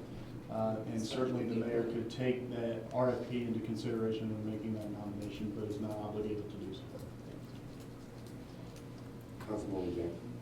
So are you saying because we hired an interim city manager and our goal was to, and that's what our goal has been from day one, to do a search for a national city manager? And I think that's what most of the city was looking for. So are you saying that if our mayor decides not to go with the RFP that we voted on, that we wanted, that won't go? I'm just saying that the charter says that the power lies within the mayor to make the nomination for the city manager. And that's what he did when he made the nomination for interim. Correct. And if he were to make another nomination, he could do so. And the council would then have the opportunity to vote on that nomination. Okay, so the council will have an opportunity to vote. Correct. Thank you. Yes. I want to add, when we talk about transition, Commissioner Martin Arrington has been very helpful in terms of transitioning public services over to us. And by that I mean that Commissioner Arrington has allowed us, through his influence, to use 4 police officers and 4 firefighters to help us walk through this transition. You know, it's not easy. You can't get up in the morning and say, come on fire, come on firefighters, come on police. There are certain things you got to get done through the state and some other organizations, that certifications that we need. And really, we did not know all of that. So Commissioner Arrington was gracious in the fact that we're doing so much that allowed those personnel in both of those departments who know what we need to do to come help us in making sure. So this is one of the steps. I think in the police department was about 15 steps that we talked about. And I just want to acknowledge him and what he did and the fact that he helped us to get to this level. So that's a part of the transition that you're talking about. As for the mayor and his electing, or sure, I heard all that, you know, but I'm going to do what's right. And if in fact a nationwide search is what it is, I'm going to do what's right. So I'm going to leave it right there. All right?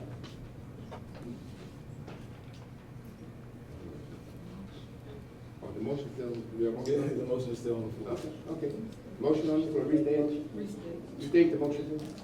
You have a motion made by Mayor Pro Tem Rouse, seconded by Councilmember Baker and also Jackson, to adopt the resolution for police services. Okay, any further discussion? All in favor, say aye. Aye. Opposed? That passes unanimously. Next, Mr. Clerk. The next item under letter B, ordinances. This item is coming back for a third reading. It's an adoption of ordinance establishing the Planning Commission for the City of South Fulton. Mayor, members of council, this is, as the clerk indicated, the third reading of the motion on the planning commission. There have been some changes which are embedded in the document. Those changes were not substantive. They were correcting typographical errors and left the substance in place.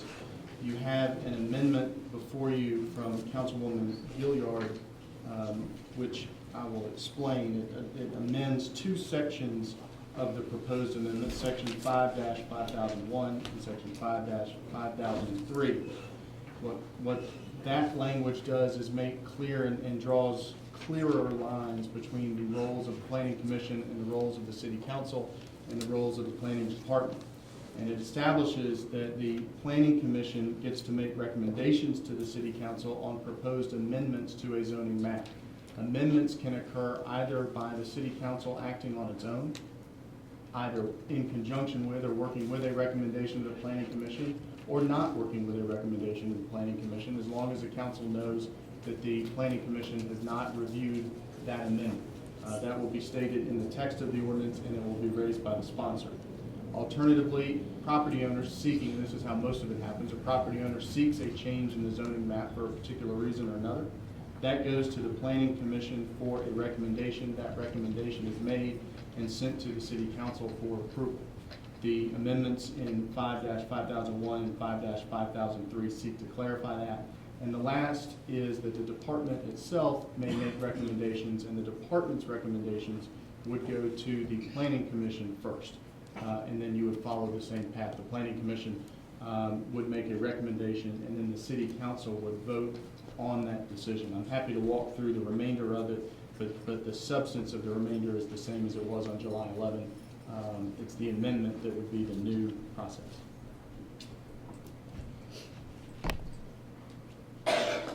I'll entertain a motion. Make a motion. I'd like to make a motion to accept the ordinance with the amendments that was proposed. Second. And that's ordinance number 17-010. Properly moved and second. Any further discussion? All in favor, aye. Aye. Opposed? That passes unanimously. Clerk. The next ordinance is number 2 for second reading, adoption of ordinance amending section 3-0001E of the City of South Fulton Code of Ordinances by revising the building code to include new requirements for classifying construction based on building height. Mr. Mayor, members of council, this amendment is to your building code, which was passed at the July 11 meeting. This is the second reading on the amendment. And the building code, as it passed, departs from the state minimum standards in this aspect. The state minimum standards does not establish that apartment buildings in particular have to be stick-built or steel-built. It doesn't speak to that. The amendment that is before you for section 3-0001 would require apartment buildings to be, that exceed 3 stories in height, to be steel built. This is a ordinance that, or this is a provision that has passed other cities within Fulton County. This would be this city's opportunity to do so.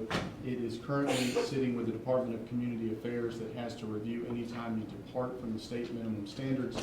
But the Department of Community Affairs has approved identical text for at least some cities in the North Fulton area, as well as the city of Dover.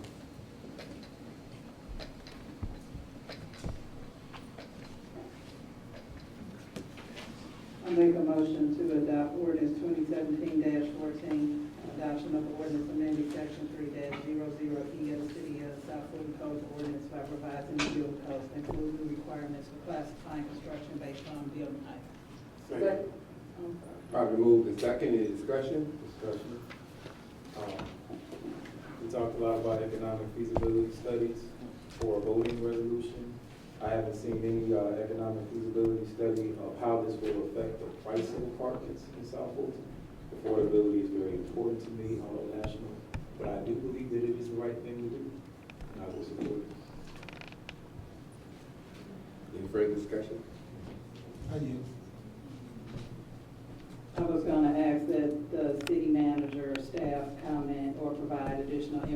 question on this previous question.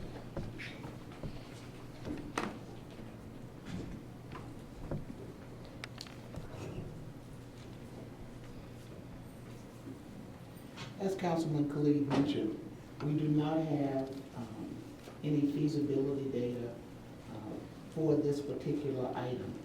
As he mentioned, the impact is not on the city. And generally, when we do feasibility studies and economic impacts, it is the economic impact on the city and the city's budget. However, what he is saying is quite true. However, we do not have the capability to survey developers and builders to know what overall economic impact constructing using steel versus using wood would have. Because you almost have to have a building and let them cost out what wood construction would cost and what steel construction would cost. And we do not have the capability or the staff in-house in order to be able to do that type of assessment. I think Councilman Baker did, Councilman Willis. Are you? Would it be safe to say that if we go with steel construction versus wood, that may afford the opportunity for lower insurance rates? I don't have the data to back that up, but it sounds like a sound, logical conclusion. I don't think it's an issue of economic feasibility. I think it's an issue of life and safety. Mr. Salamanca, who's our fire inspector, he's waving affirmatively. So I don't think that's not a good comparison to bring up the issue of financial feasibility when we're talking about the quality of life and the ability to live safely. I've seen apartments blow up in flames, you know, like you ain't seen, way before the fire truck did it. And I think this is another way in which we can probably save some lives by doing better construction.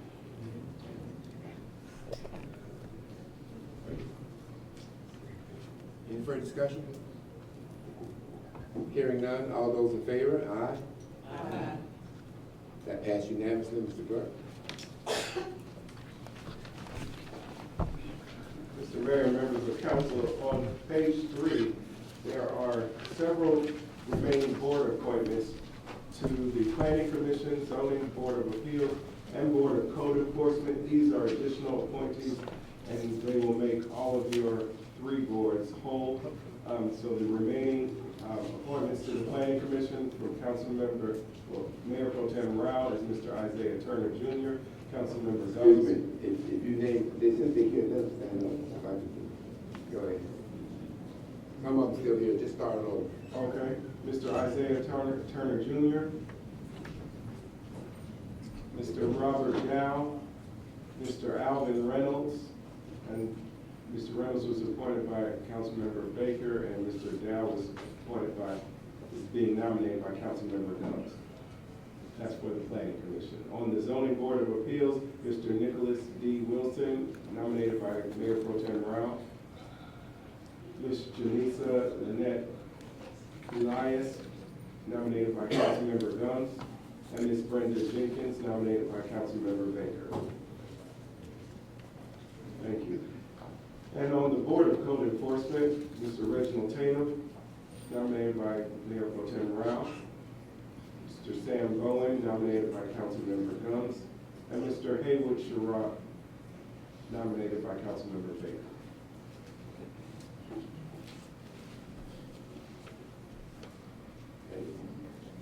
Those are the slate of nominees. Okay, so is it your pleasure as a board to vote on these all at once or individually? Because we have some discussion, I would have a motion here. Okay. I thought we would have something about the Code Enforcement Board, so I don't see that in the packet, so I'm just going to take this time to ask if he will explain that now. I was reading through the Code Enforcement Board, And I don't think that it's clear to everyone in the audience who might be interested in applying, or even to everyone on council, that the code enforcement board's jurisdictions only to hear cases involving the city's building code, not if someone's grass is too high, or if there are cars left, and there's code enforcement violations for that. Those things go to municipal court. Is that correct? Currently, the Board of Code Enforcement is passed. That is for the building code and what the building code encompasses. Nothing that you have passed currently goes to municipal court, because we don't have the municipal court. So that's one of the reasons that currently everything flows through these different boards, is so that they can handle it. Now, the board decisions are then appealed to the Superior Court of Fulton County, as they are currently drafted, but the Board of Code Enforcement reviews the building code. That is correct. So could you give me an example of a code enforcement violation? This is political education. That's what we do. Could you give me an example of a code enforcement violation that is outside the building code, and where would that go? Let's say, for example, in your zoning code, if and when that is adopted by the city. If in your zoning code it says that in a certain area signs can only be 8 feet tall, and you have a 9-foot sign, that would not go to the building code. But let's take that same sign, and let's say that the electrical wiring in that sign is not up to the building code. That would then go to the Board of Code Enforcement as it is currently named. So yeah, I wanted to make sure that was clear. It's one of the reasons I was holding my appointments.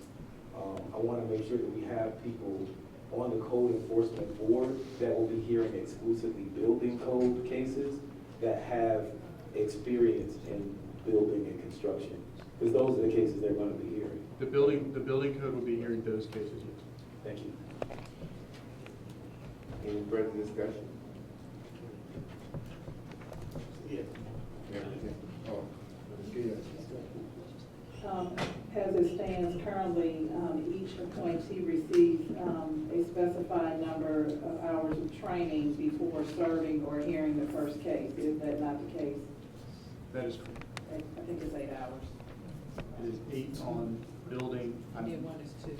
I think 1 is 2, that's correct. Okay. Councilwoman Gill, you are, and then Councilwoman Gumbs. So you made a good point about the training. And the training for the building codes is only 2 hours. Is that what you just said? I think building code is 8. The one you just passed, which is planning commission, is 8. So maybe zoning board of appeals is 2. So let me just ask this. So would someone appointed to that board really need to have experience in the building trades? That's a policy question up to the will of the council.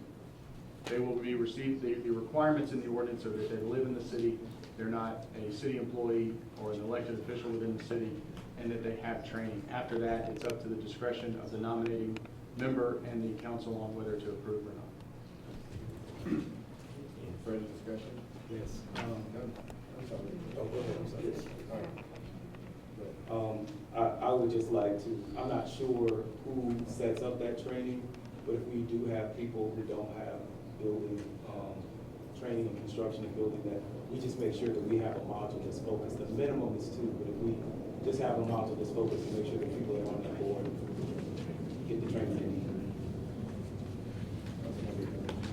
Have we solidified, being that this is the last list of appointees, but we're still waiting on yours, when the training will be held? Because my understanding was that it will be at the end of August, whether we need to get these dates in.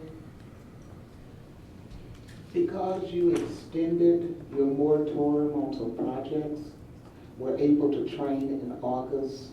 And so we would like to, by the middle of August, start the training. So by the end of August, they're ready to start hearing cases. Any further discussion? Yes, I would like to confirm that I spoke with Bridget in Code Enforcement, and she did say that the training will be done in August. and that we also need to make sure our appointees understand that if they're serving on this board, they would have to be available twice a month, and court is usually held at 9 a.m.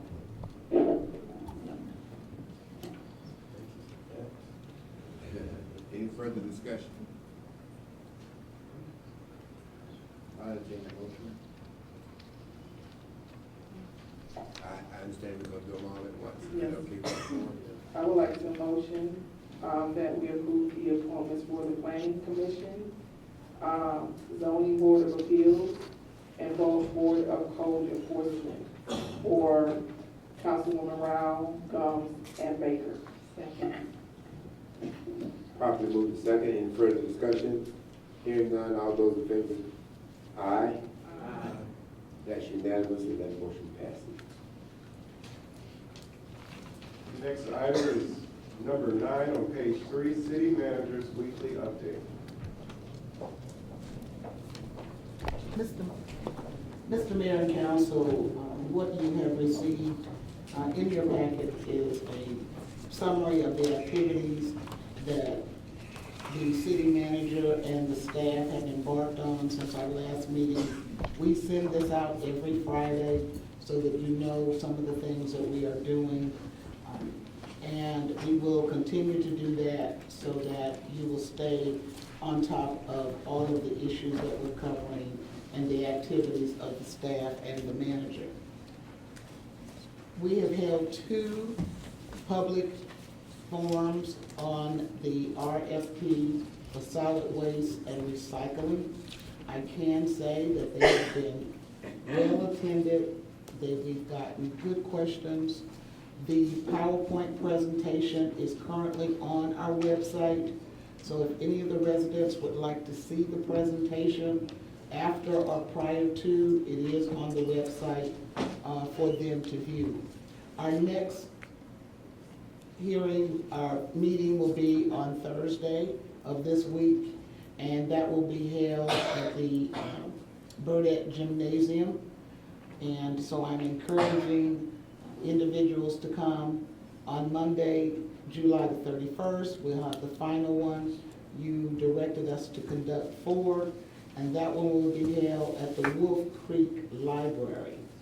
We're taking all of the comments, the questions, we will be compiling them and giving them to each of you so that you'll have the benefit of knowing what the questions were what questions were asked, as well as what comments individuals are giving as it relates to their opinion as we move forward with the solid waste and recycling RFP.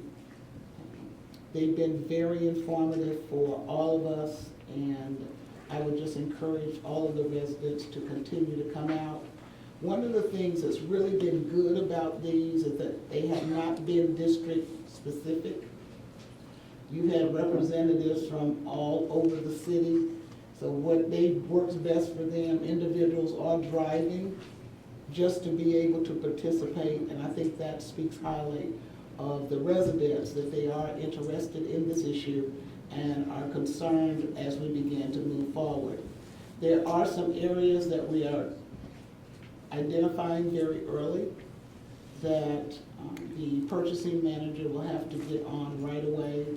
And one of those areas involves what we do and what we can provide for the small haulers.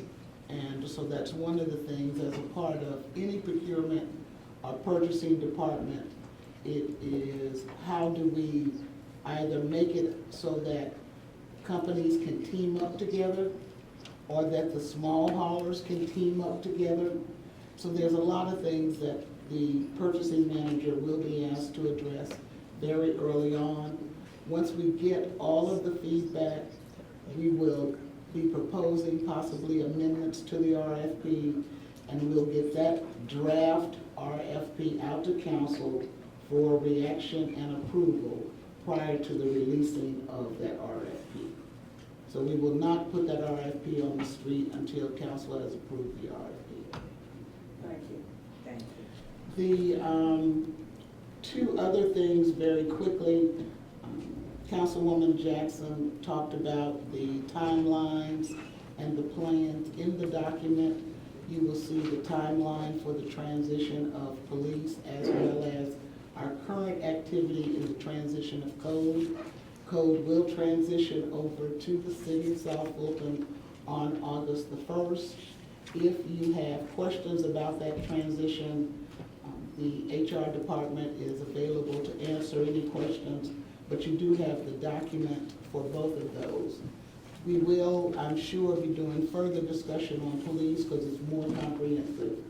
And as we're finding things that we need to add to it, as you see, this is more than 15 steps because we've got to get down to all of the other operational things that need to take place.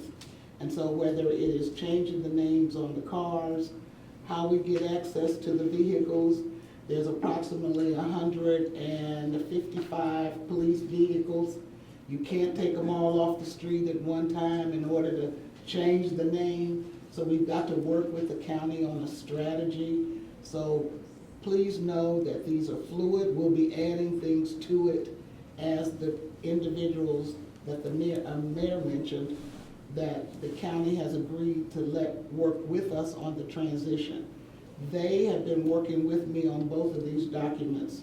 So the police department has worked on theirs, and staff from code enforcement has worked on theirs, and the fire department are beginning to do theirs.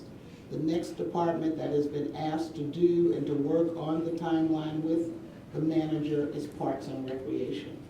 We will also be bringing over business tax, like business receipts or business license on the 14th of April. The county gave those individuals their notice. It's only 3 people. And so we will continue to collect for our business licenses using those individuals as well as establishing a city cashier so that all of our payments can be taken at one point and at one location in order to do that. Finally, as it relates to the city manager's report, I would like to ask our Human Resource Director, Mrs. Zena Cooper, to come forward. If you'll recall, we have been working on the total pay and class system for the... I'd like to recognize Councilwoman Gumbs before our HR Director gives her presentation. She had a clarifying question. Did you say for business taxes, April of 2018? August 14th, Okay. in 2 weeks. Okay, I thought I heard I'm you sorry say- if I misspoke and I said April. Okay. No, it's August. Thank We need the money. Thank you for bringing that to my attention. Councilwoman. Council, I'm sorry. But no, I'm cool with it. The PowerPoint is not on the website. I just wanted to make you all aware of that. I think you had said that it was on the website, but we're just looking at it up here. Maybe I'm looking at the Under wrong place. news and information, it's not there. I do not see it, no. Okay, because it was there. So we'll make sure that before we leave here tonight that it is That's what was reloaded. pulled down yesterday. I pulled it down yesterday and saved it. Ms. Gilliard and I are looking right now, there's 5 things listed under the website, and it's not. It's the first one. It's the The first one? very first item. So it's under the public meetings? Yes. So it doesn't say present, it's just public meetings? No, it says, the public meeting. Right. I'm sorry, because I thought that was just a notice. And then the second question is, just from what you have heard in the first 2 meetings, have there been any trends or themes that have come up a lot already? I would say there's about 3 that I can think of right off. We presented the participants with 3 options, and I think almost the majority of them like the weekly pickup options, although there are other options that are there. The concern about the small haulers and not wanting to change the current hauler that they have. Then the whole issue of cost.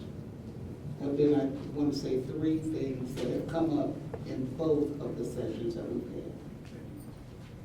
Council. Homewoman Julia. Under Civics Plus, it's still listed as waiting on a signed contract. So what's delaying that? Because it delays, fully bringing up our website. So what's the timeline? We have just executed that contract, and so we're hoping that by the 1st of August, that they'll start full-fledged in beefing up the back of our system so that we can post more things and be able to do other things. We're slowly adding, like we now have the bids and RFPs, so we did the positions. This way, we'll go ahead and push them all at the same time rather than one by one. And this was under startup funding in the budget, correct? It was under the startup funding. Are there any other questions regarding the city manager's report? If not, we'll go on to the HR director's presentation. Good evening, Mayor and City Council, community. At the request of the City Council for information regarding pay and class in our employment system, we'd like to put forth a couple of recommendations for you. And also in the spirit of education, we'll go through making certain that we're really clear on the process and methodology as well. We'll present to you, in the next slide, we'll present to you some definitions. We'll present to you the purpose, the recommendation for our employment system, merit versus at-will employment system, the methodology for our pay and class, the analysis that went along with the pay and class development, and then also recommendations for the pay and class adoption. If we go to the next slide, if we look at some of the definitions, and these relate to some of the questions that have been raised by Mayor and Council. With regard to compression, pay compression exists when there's very short levels between positions, meaning that one position's grade is very closely related to the other positions. And it also can happen horizontally, meaning that you hire people in at a higher pay rate than your existing staff, so you end up getting some compression to take place.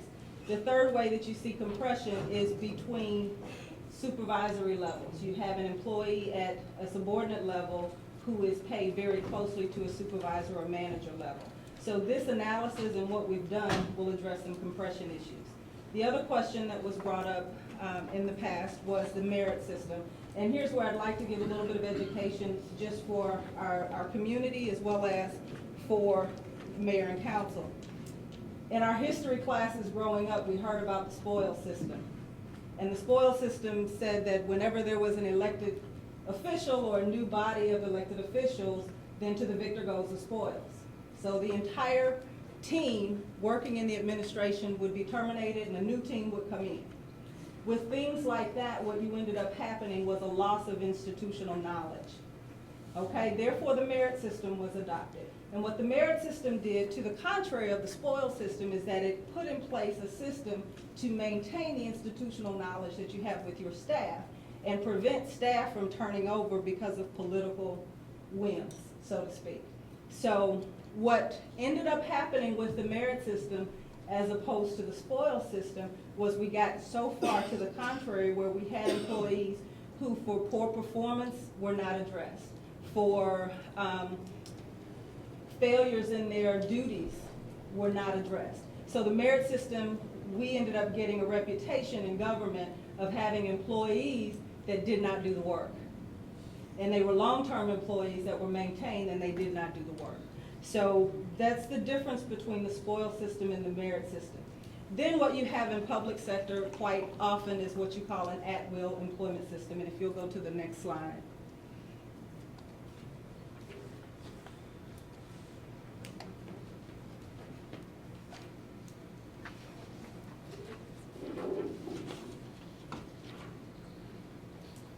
So the next slide, and I'm sure we'll get there, we'll talk about classification versus classified versus unclassified, and we'll also talk about at-will employment. So classified versus unclassified, depending on the school of thought what you're looking at, you'll get two different definitions of it. Classified means that there are employees that are protected by the merit system, and you have employees that are not protected by the merit system, versus there you have the classified versus the unclassified.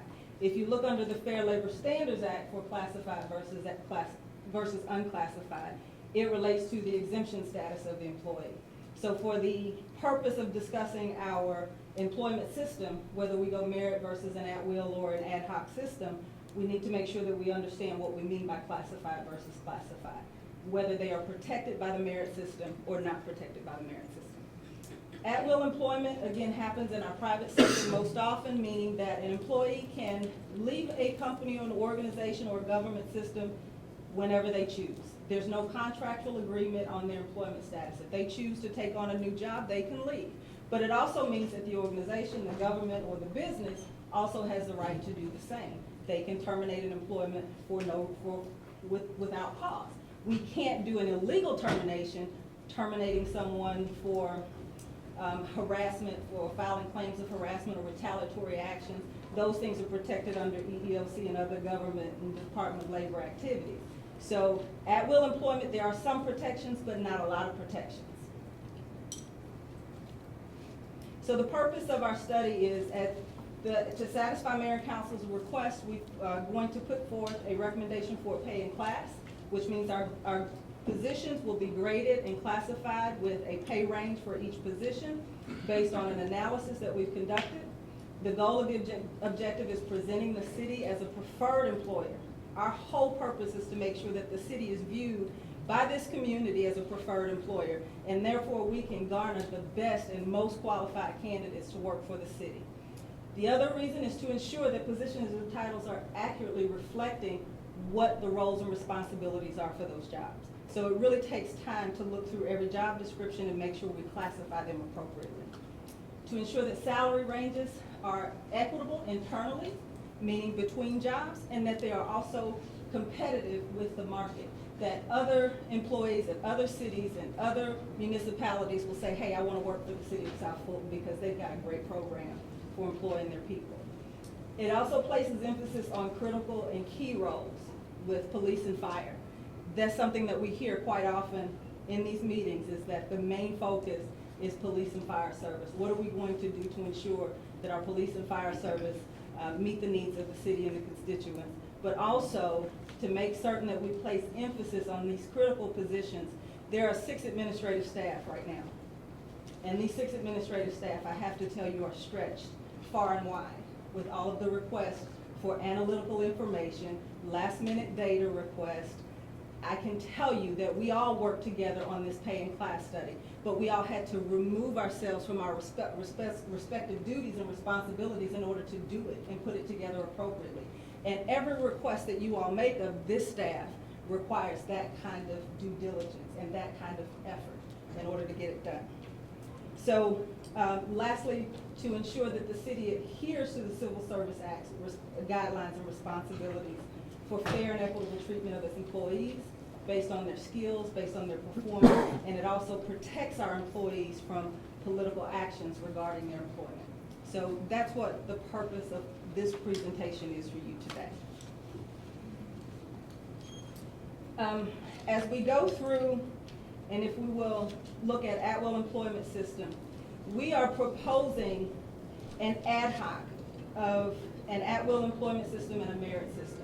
And what I mean by that is an at-will employment system says that there are no contracts of employment.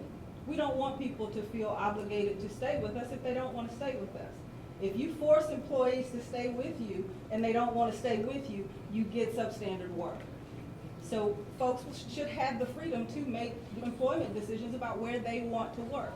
But the city should also be able to make employment decisions about who's performing the work and meeting the standards of employment that we expect of every employee.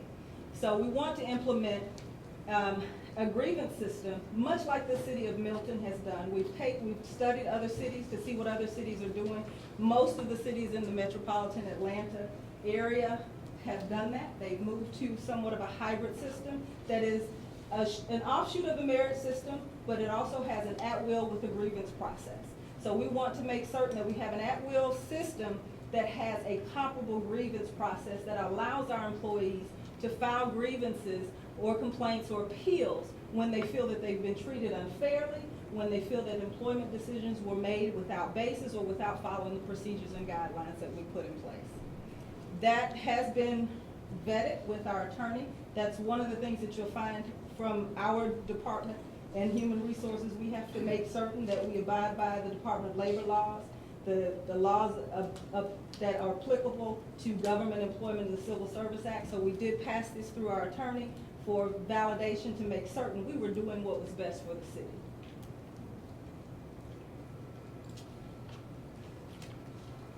So again, the at-will employment system for the city of South Fulton, we would like for you to consider it. We'd like for you to understand that it's designed to ensure fair and open recruitment and competition for employment practices that are free of political influence and other non-merit factors, that we will have defined roles and responsibilities for every job, that we will have a progressive discipline system that will approach employees and give them ample opportunity to improve their performance over time. And then we will also have a grievance process in place whenever there's a demotion or a disciplinary action or termination that occurs that would cause an employee to lose income. We want to make sure that there's a grievance process that will allow them to appeal that decision. We can move on to the next slide. Then we want to talk about the methodology for pay in class. It's real important that we explain to you how we went about the methodology for pay in class. This was a very time-consuming activity. And a typical pay in class study would take anywhere from 3 to 6 months for a small organization. The city of Fulton County did their pay in class study. The first read for the Archer study that took place at Fulton County was approved by the board in 2012.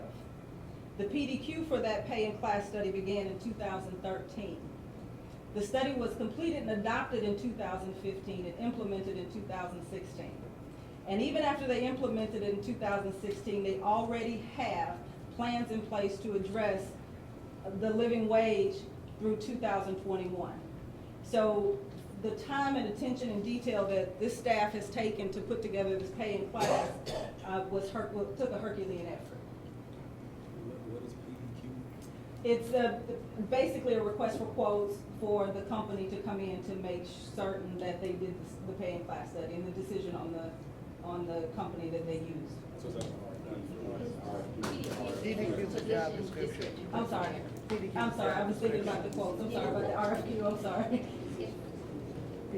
Yeah, it's a document that they complete that runs through their functions and tasks on a daily basis. So it's a position description questionnaire, just outlines their position. Right. I'm sorry, so I was thinking about the request for quotes, so forgive me. But again, the position description, that process took place then, where they looked at every position. And again, if you look at the Fulton County description list, it's huge compared to what we will have. So they had to go through every job title, every job description, and make sure that they analyzed them as they compared one to the other. So the first thing that we had to do to adopt, or to prepare our pay in class, was to decide on how we wanted the city to be represented as it related to minimum wage. So we had to decide where we wanted to start. The Fulton County's minimum wage is right at $9.38. Is their lowest paid, their level 1 grade. Entry level $9.38. We didn't want to have an entry level at the city of South Fulton that was at $9.38 when Fulton County is already addressing a living wage standard through 2021. So we wanted to start at a more marketable level and a more consistent level that would make our employees feel that this was a good place to work. So we started at $11.50 for our level 1 grade. So we increased the pay level for our grade 1. At this point, we have no employee that's being paid under $13 an hour at this time. $13.33 is our lowest paid employee. So with that, once we decided on the entry level grade, we had to determine how we wanted to progress in those grades. Fulton County currently has about 42 pay levels or pay grades, And those 42 pay grades include medical staff. We won't have medical staff, so we eliminated several grades, and we went from 42 pay grades down to 36. Okay, with that 36, we had to make a decision on how we would graduate from one level to the next. So the first 18 pay grades have an increased step of 3% between the grades. The next 3 to 4 have an increase of 5% between the grades, and then the remaining have an increased step of 8% between the grades. Now, why would we do that? That's to address the issue of compression. We have classes that are too close together in the pay range. So the lower levels would be mostly your subordinate staff. The middle levels with the 5% would be your supervisory staff or leadership roles, and then your manager and executive levels would be the 8% steps.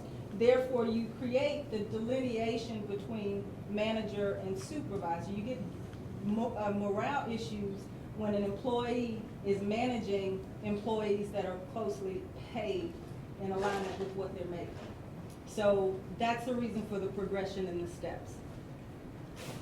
So if you'll look at the analysis, which is before you, which is the next step. Once we got our grades in line, which we now have 36 pay grades, and you'll see those further down the road. But you'll see the analysis, you'll see the Fulton County job titles that are coming to us from the SSD. These are all the titles that we know that will be coming over to the city of South Fulton. We took those job titles and those pay grades, and we compared them to other DCA, which are other cities in the metropolitan area of Atlanta and also in Georgia. We went as far as Savannah, Milton, Roswell, Sandy Springs, Brookhaven, Smyrna, Augusta. We looked at several cities to make sure that we could find comparable job titles. As you can see, with some of the cities, there were no equivalent titles. Some of the cities have decided not to do some of the things that we're proposing to do. So we wouldn't find equivalent job titles, or those job titles were so obscure that we could not do a comparison. But we did a comparison in order to come up with what you'll see on the green side is our proposed pay and scale for each of our job positions in each of our job classes.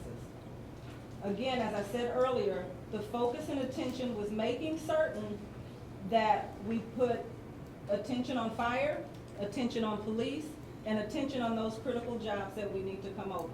We also had to, in this analysis, to look at the very different roles and responsibilities coming out of Fulton County and coming out of the city. Fulton County's volume and scope is extremely large. So when you look at what you're paying people to do and the breadth of knowledge and the scope of their responsibilities was very large at Fulton County. We're narrowing their scope just to the city of South Fulton. So we had to make certain that when we put in our pay ranges, that we weren't paying them for doing the massive volume of work that they may have been expected to do with Fulton County, and make certain that we narrow it down to the volume and the scope of work that we're asking them to do in the city. So what you'll see in our analysis, which is the very last column, you'll see some red and green arrows. Those arrows where you see red means that we lowered the range just a tad bit. In some cases, the range is lowered quite a bit, depending on what the role and responsibilities would be comparatively. As you continue through every job title, every position, you'll get down to fire and police, and you'll see some green arrows. You see some green arrows here as well, but you'll get down to fire and police, and you'll see quite a few green arrows. Because we're going to have to recruit for fire and police. We're going to have to compete with other cities in the metropolitan Atlanta area. We may get police from other states or other municipalities outside of the state to consider us, but most of our recruiting will likely come from those folks who feel like I can stay in my home, I can stay in the metropolitan area and work for the city because the city is offering me something that I can get my teeth into. So we wanted to make certain that our police and fire, we put some emphasis on those positions, making certain that we were not only competitive with what Fulton County, and in some cases paid a little bit more because of the focus and attention we want to place on fire and police.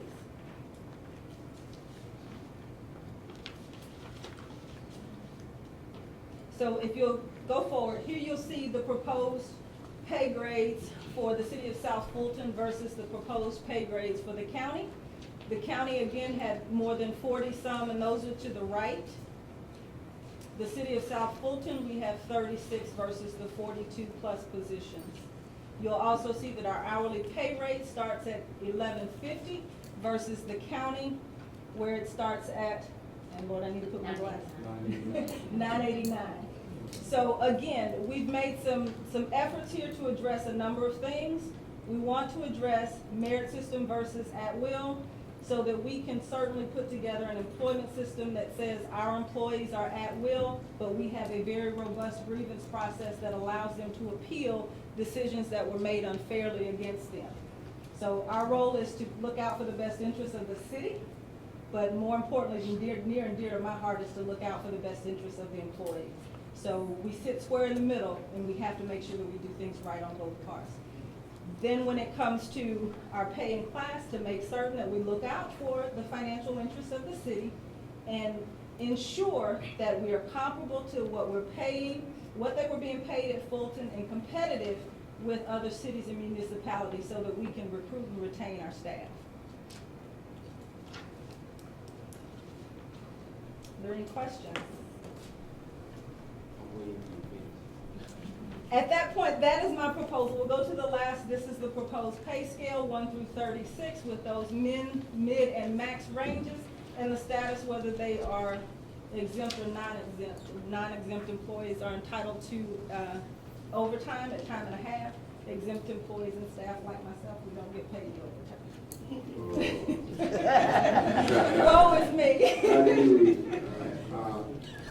A couple of questions. Sure. And I recognize some colleagues. You mentioned the Archer study. Yes. Is that your guide? The Archer study was not our guide. The Archer study is where we began with the time constraints that we had on putting together this pay class. Rather than reinvent the wheel and pay someone else to come in and do a study and examine every job description and every classification one at a time and sit down and interview all of those employees who don't even work for us, we needed to take advantage of the study that was already done. That was not the sole guideline. The other guideline was the DCA study with all of the other cities and municipalities. Well, the reason why I asked, because there were a lot of people in Fulton County who were not liking the method process of the Archer study. Absolutely, and that's why the Archer study was just a basis to start, and everything else was done, all of the other analysis was done by myself and the staff, including finance, and also sat down with our city manager to make certain that we were doing the right thing. Let me ask you about compression. Yes.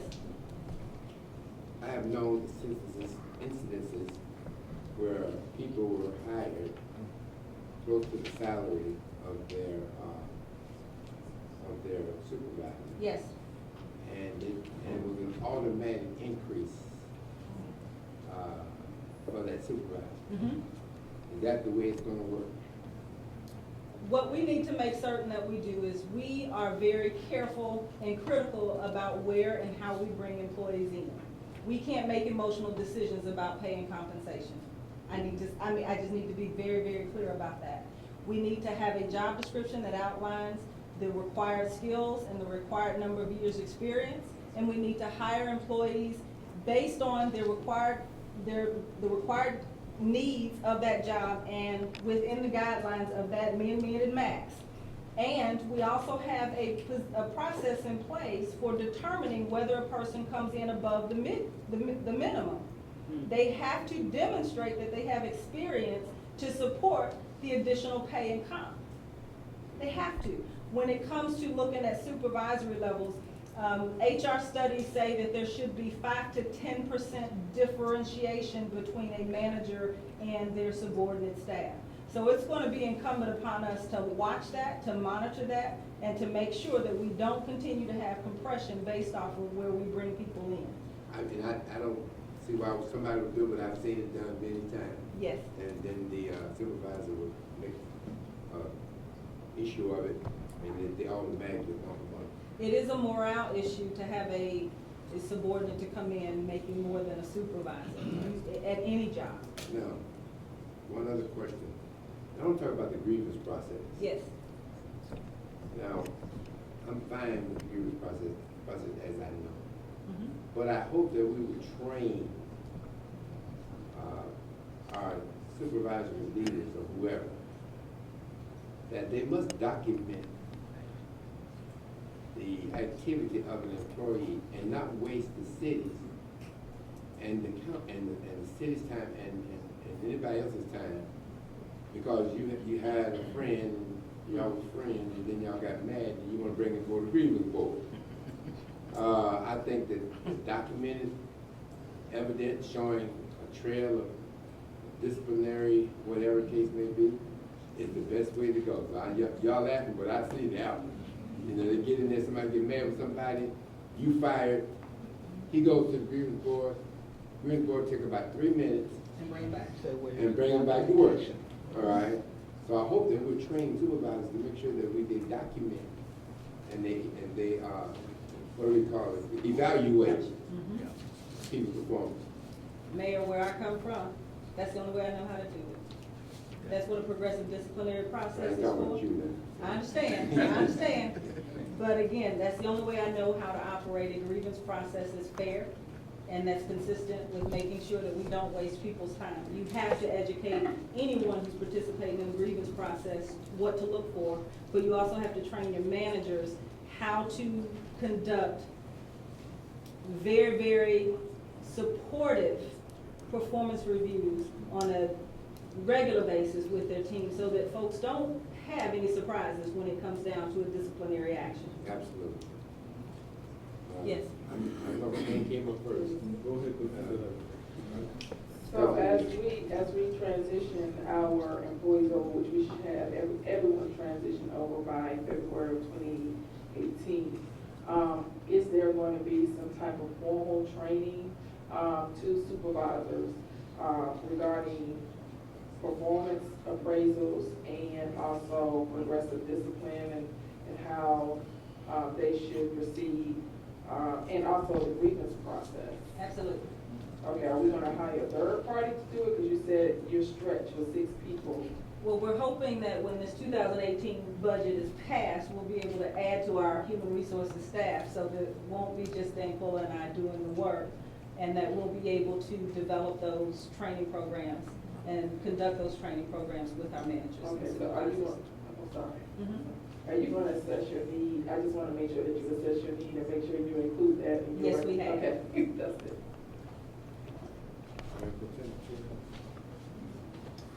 You know what, I'm gonna go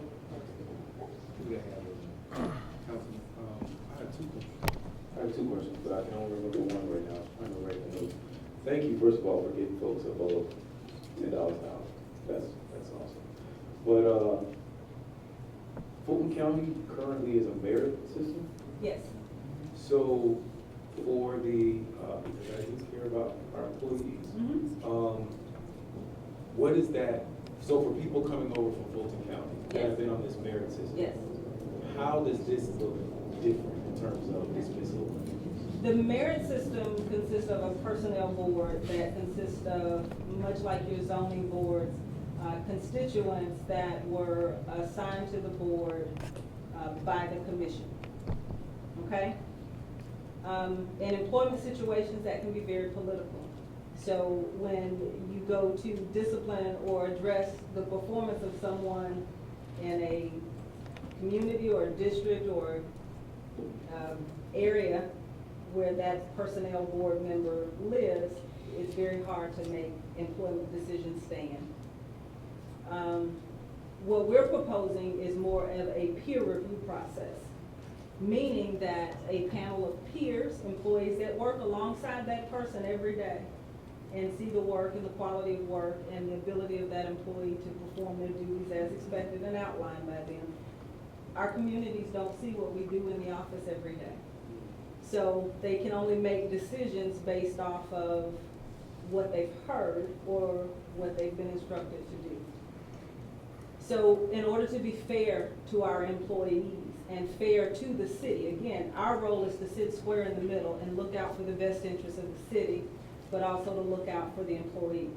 We have to make certain that it's clear what their roles and responsibilities are on that peer review panel. That peer review would consist of peers on in the same or similar pay grade as that employee, but also a supervisor and a manager from a different department that can assess whether or not the policies and procedures were followed, whether or not the person had received every step of the progressive disciplinary process and informed of their performance failures, and whether or not the decision was within the guidelines of our employment system.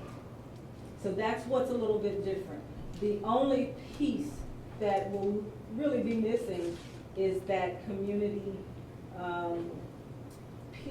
that community panel that would make it overturn an employment decision.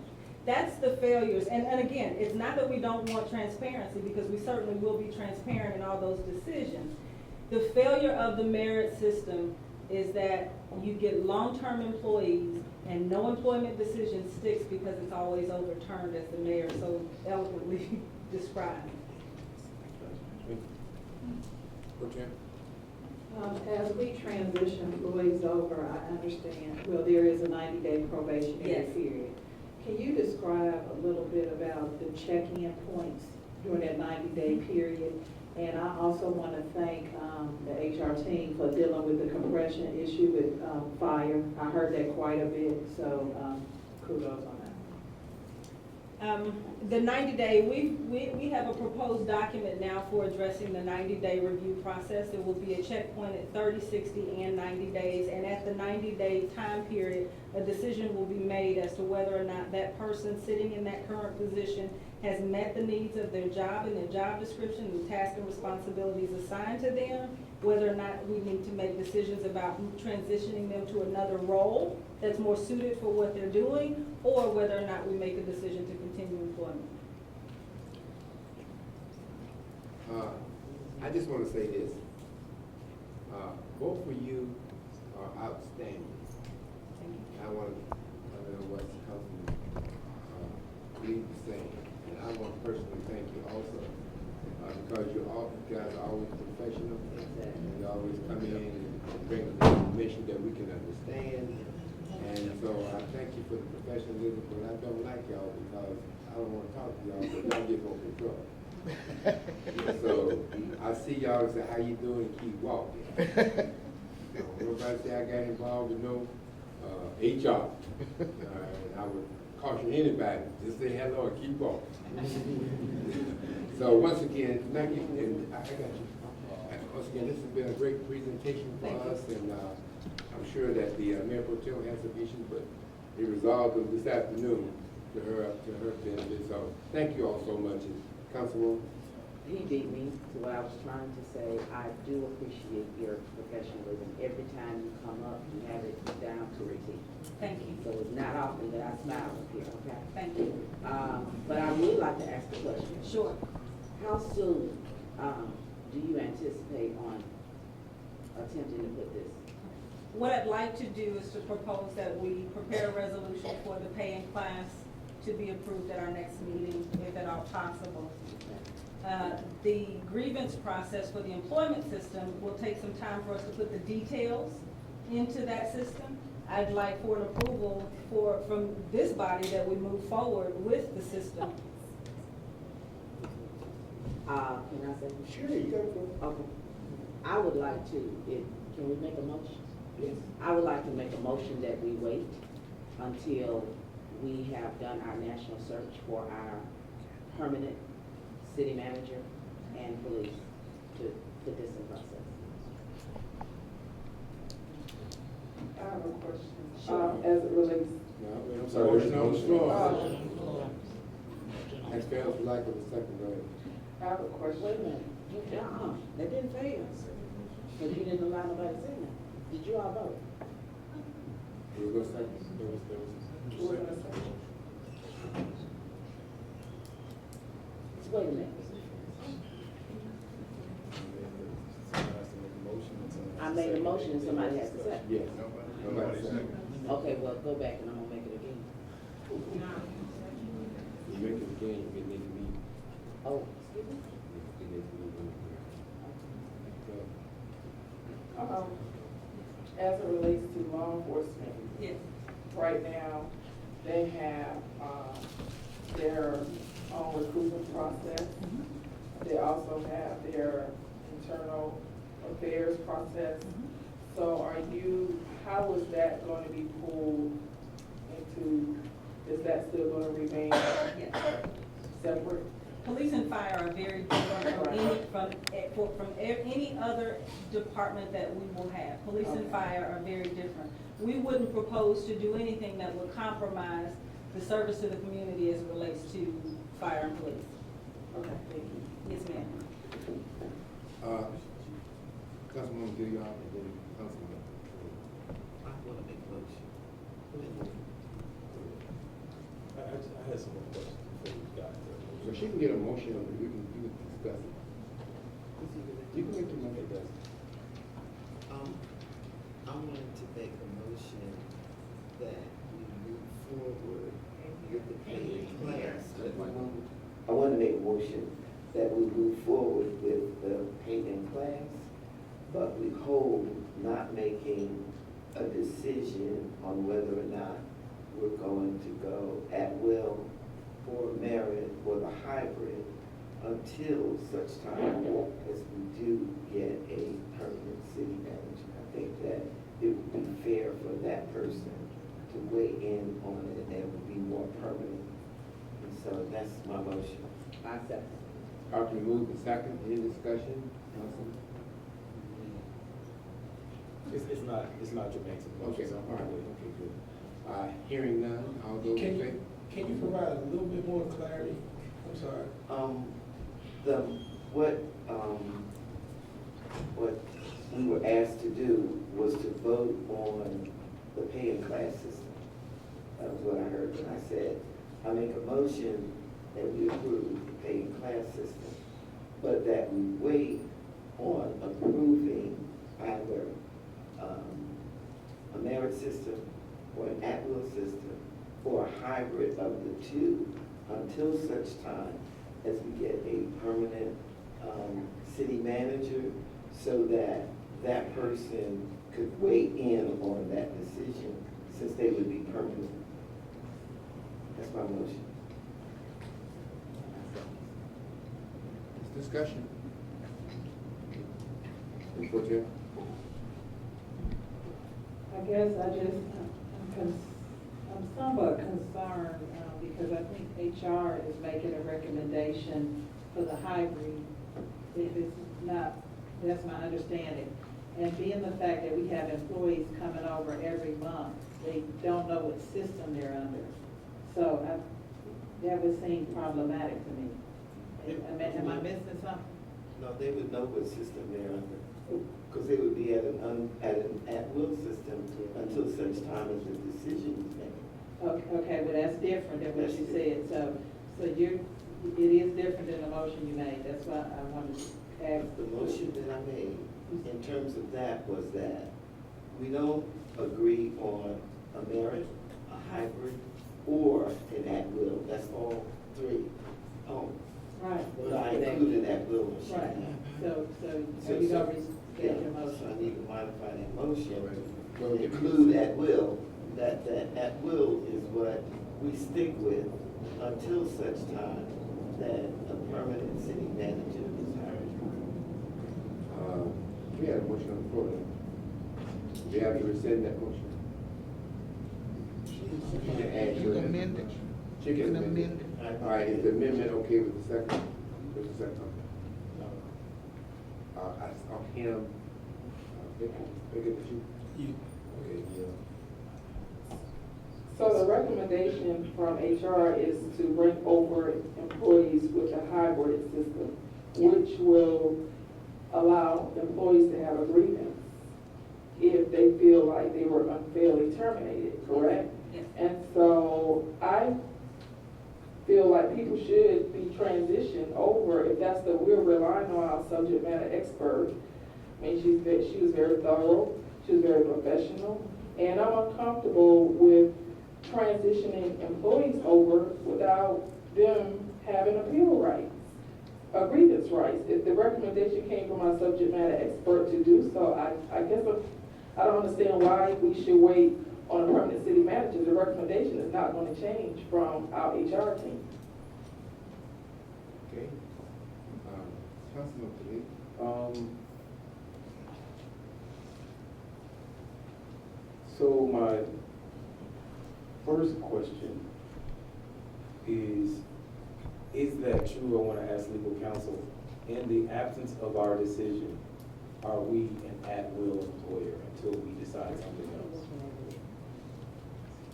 In the absence of a contract, or in the absence of a contract that establishes certain terms, then you are at will. Currently, I don't think that I think currently the city manager and the HR department would have the ability to craft a policy as they see fit, absent and direction from the city council for those employees. My understanding is that the employees do not have a contract and are operating under an at-will status right now by default. So I'm comfortable with that. And my next question is around, and maybe you have to come back, but a lot of Fulton County employees are members of the union, AFSCME. I can never say the actual, is that not the case? Some of them are. Does that membership transfer over? Do they have to reestablish that as a new city? What happens to their organized labor and all, their agreements and all of that? I don't know the answer to that. I can make sure I find it. Councilwoman Jackson. Basically, he answered it because that's what I was saying, they're at will right now. So I don't see what, 2 or 3 months, how that would make a difference in letting someone come in and set up their own. Since we do have executive session, and I do know that, I think, yes, because we have personnel things that we want to discuss. And it might very well be that since this is related, and I don't know whether or not it is legally, that is something that we might have to have further discussion about, rather than to vote on it tonight. We have a motion in the first and the second. Okay. Councilwoman. I just want to go on record and say I support our employees, and I feel that employees should be given their grievance rights. I feel comfortable transitioning employees over that are at will. Okay, what is the motion on the floor? We will not make any decision until we get a permanent city manager, which would leave us in at-will status until a city manager comes.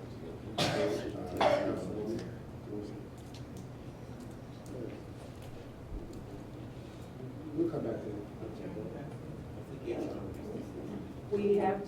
We need a pay scale to bring employees over. We haven't. She has the floor. So the revised motion is just to adopt a pay in class, which is at will employment. And, okay. She wants to say something. Might I add a point of understanding? If we don't adopt a pay in class schedule, we will be hiring people at the Fulton County pay rates, which are in some cases significantly higher for the roles and responsibilities. And we will continue to hire employees in at those higher pay rates. And then we make a decision to adopt them later. What will end up happening is you force compression even greater. So I want to just make sure that I make that a point for understanding. Motion to adopt. Okay. Okay. Any further discussion? Hearing none, all those in favor, raise your hand. All those opposed? That fails for lack of 4 votes. I would like to make a motion. Go ahead. I would like to make a motion that we adopt the pay and scale, the pay class, and also we accept the recommendation from HR to bring over employees at the hybrid status, employment status.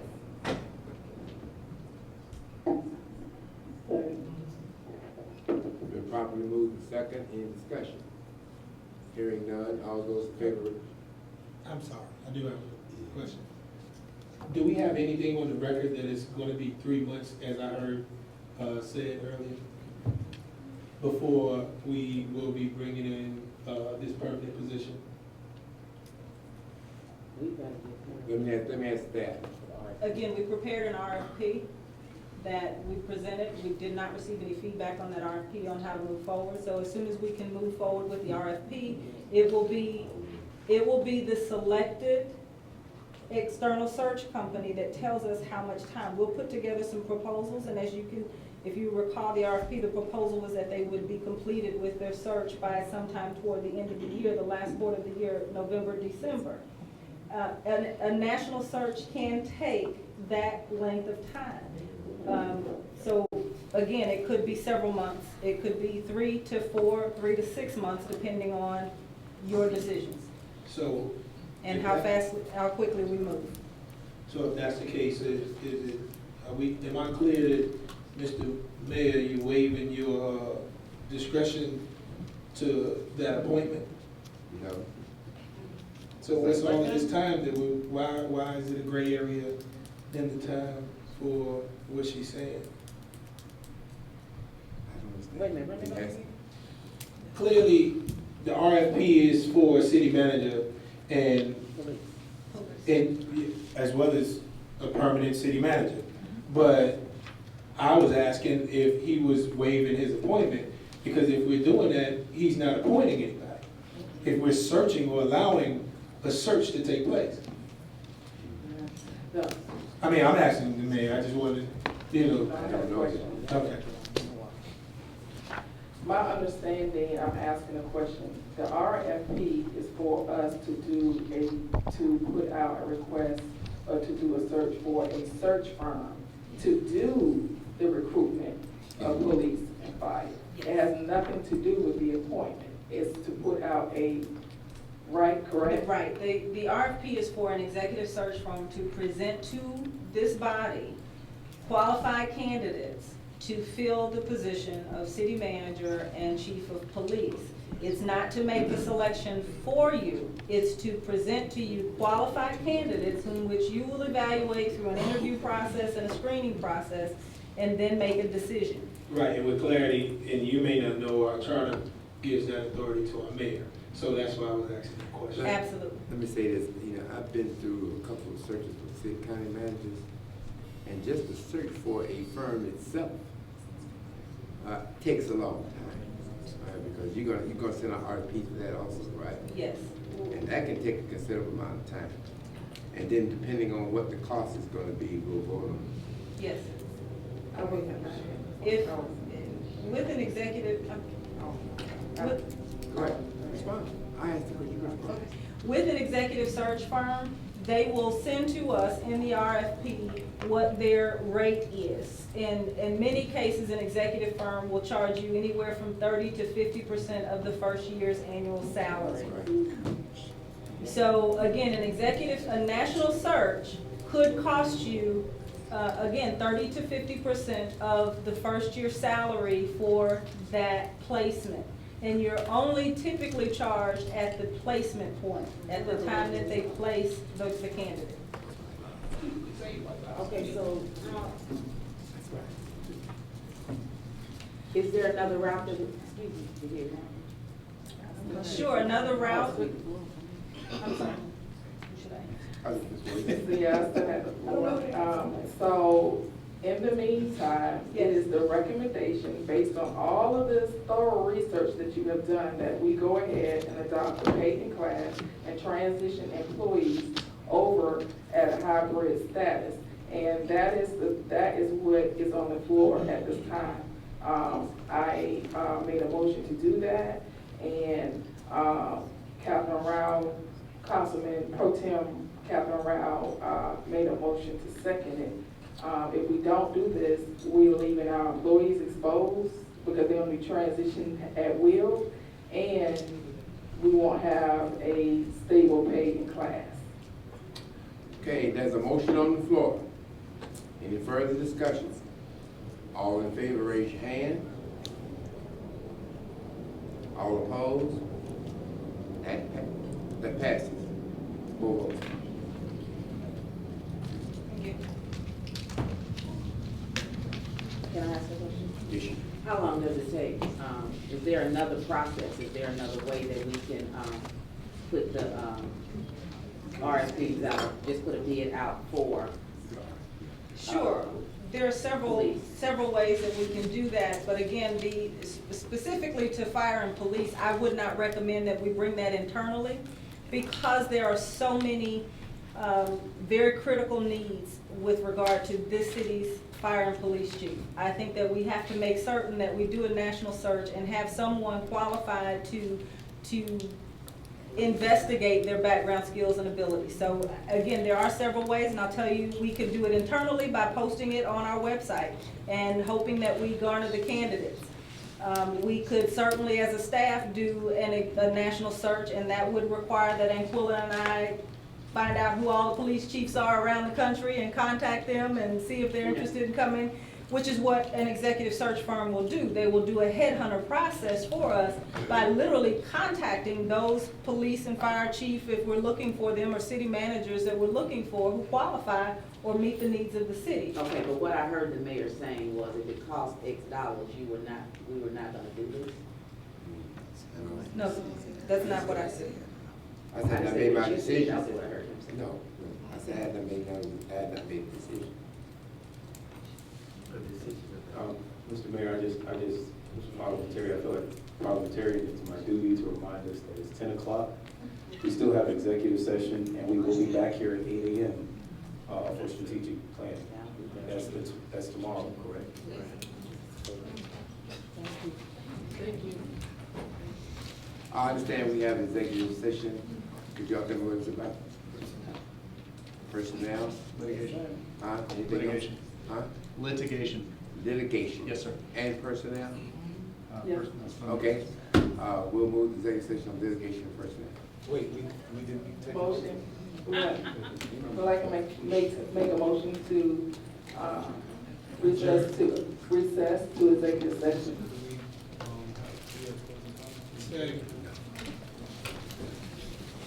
Okay. I want to make a motion that we, on our agenda, put old business reflected on future agendas. I second.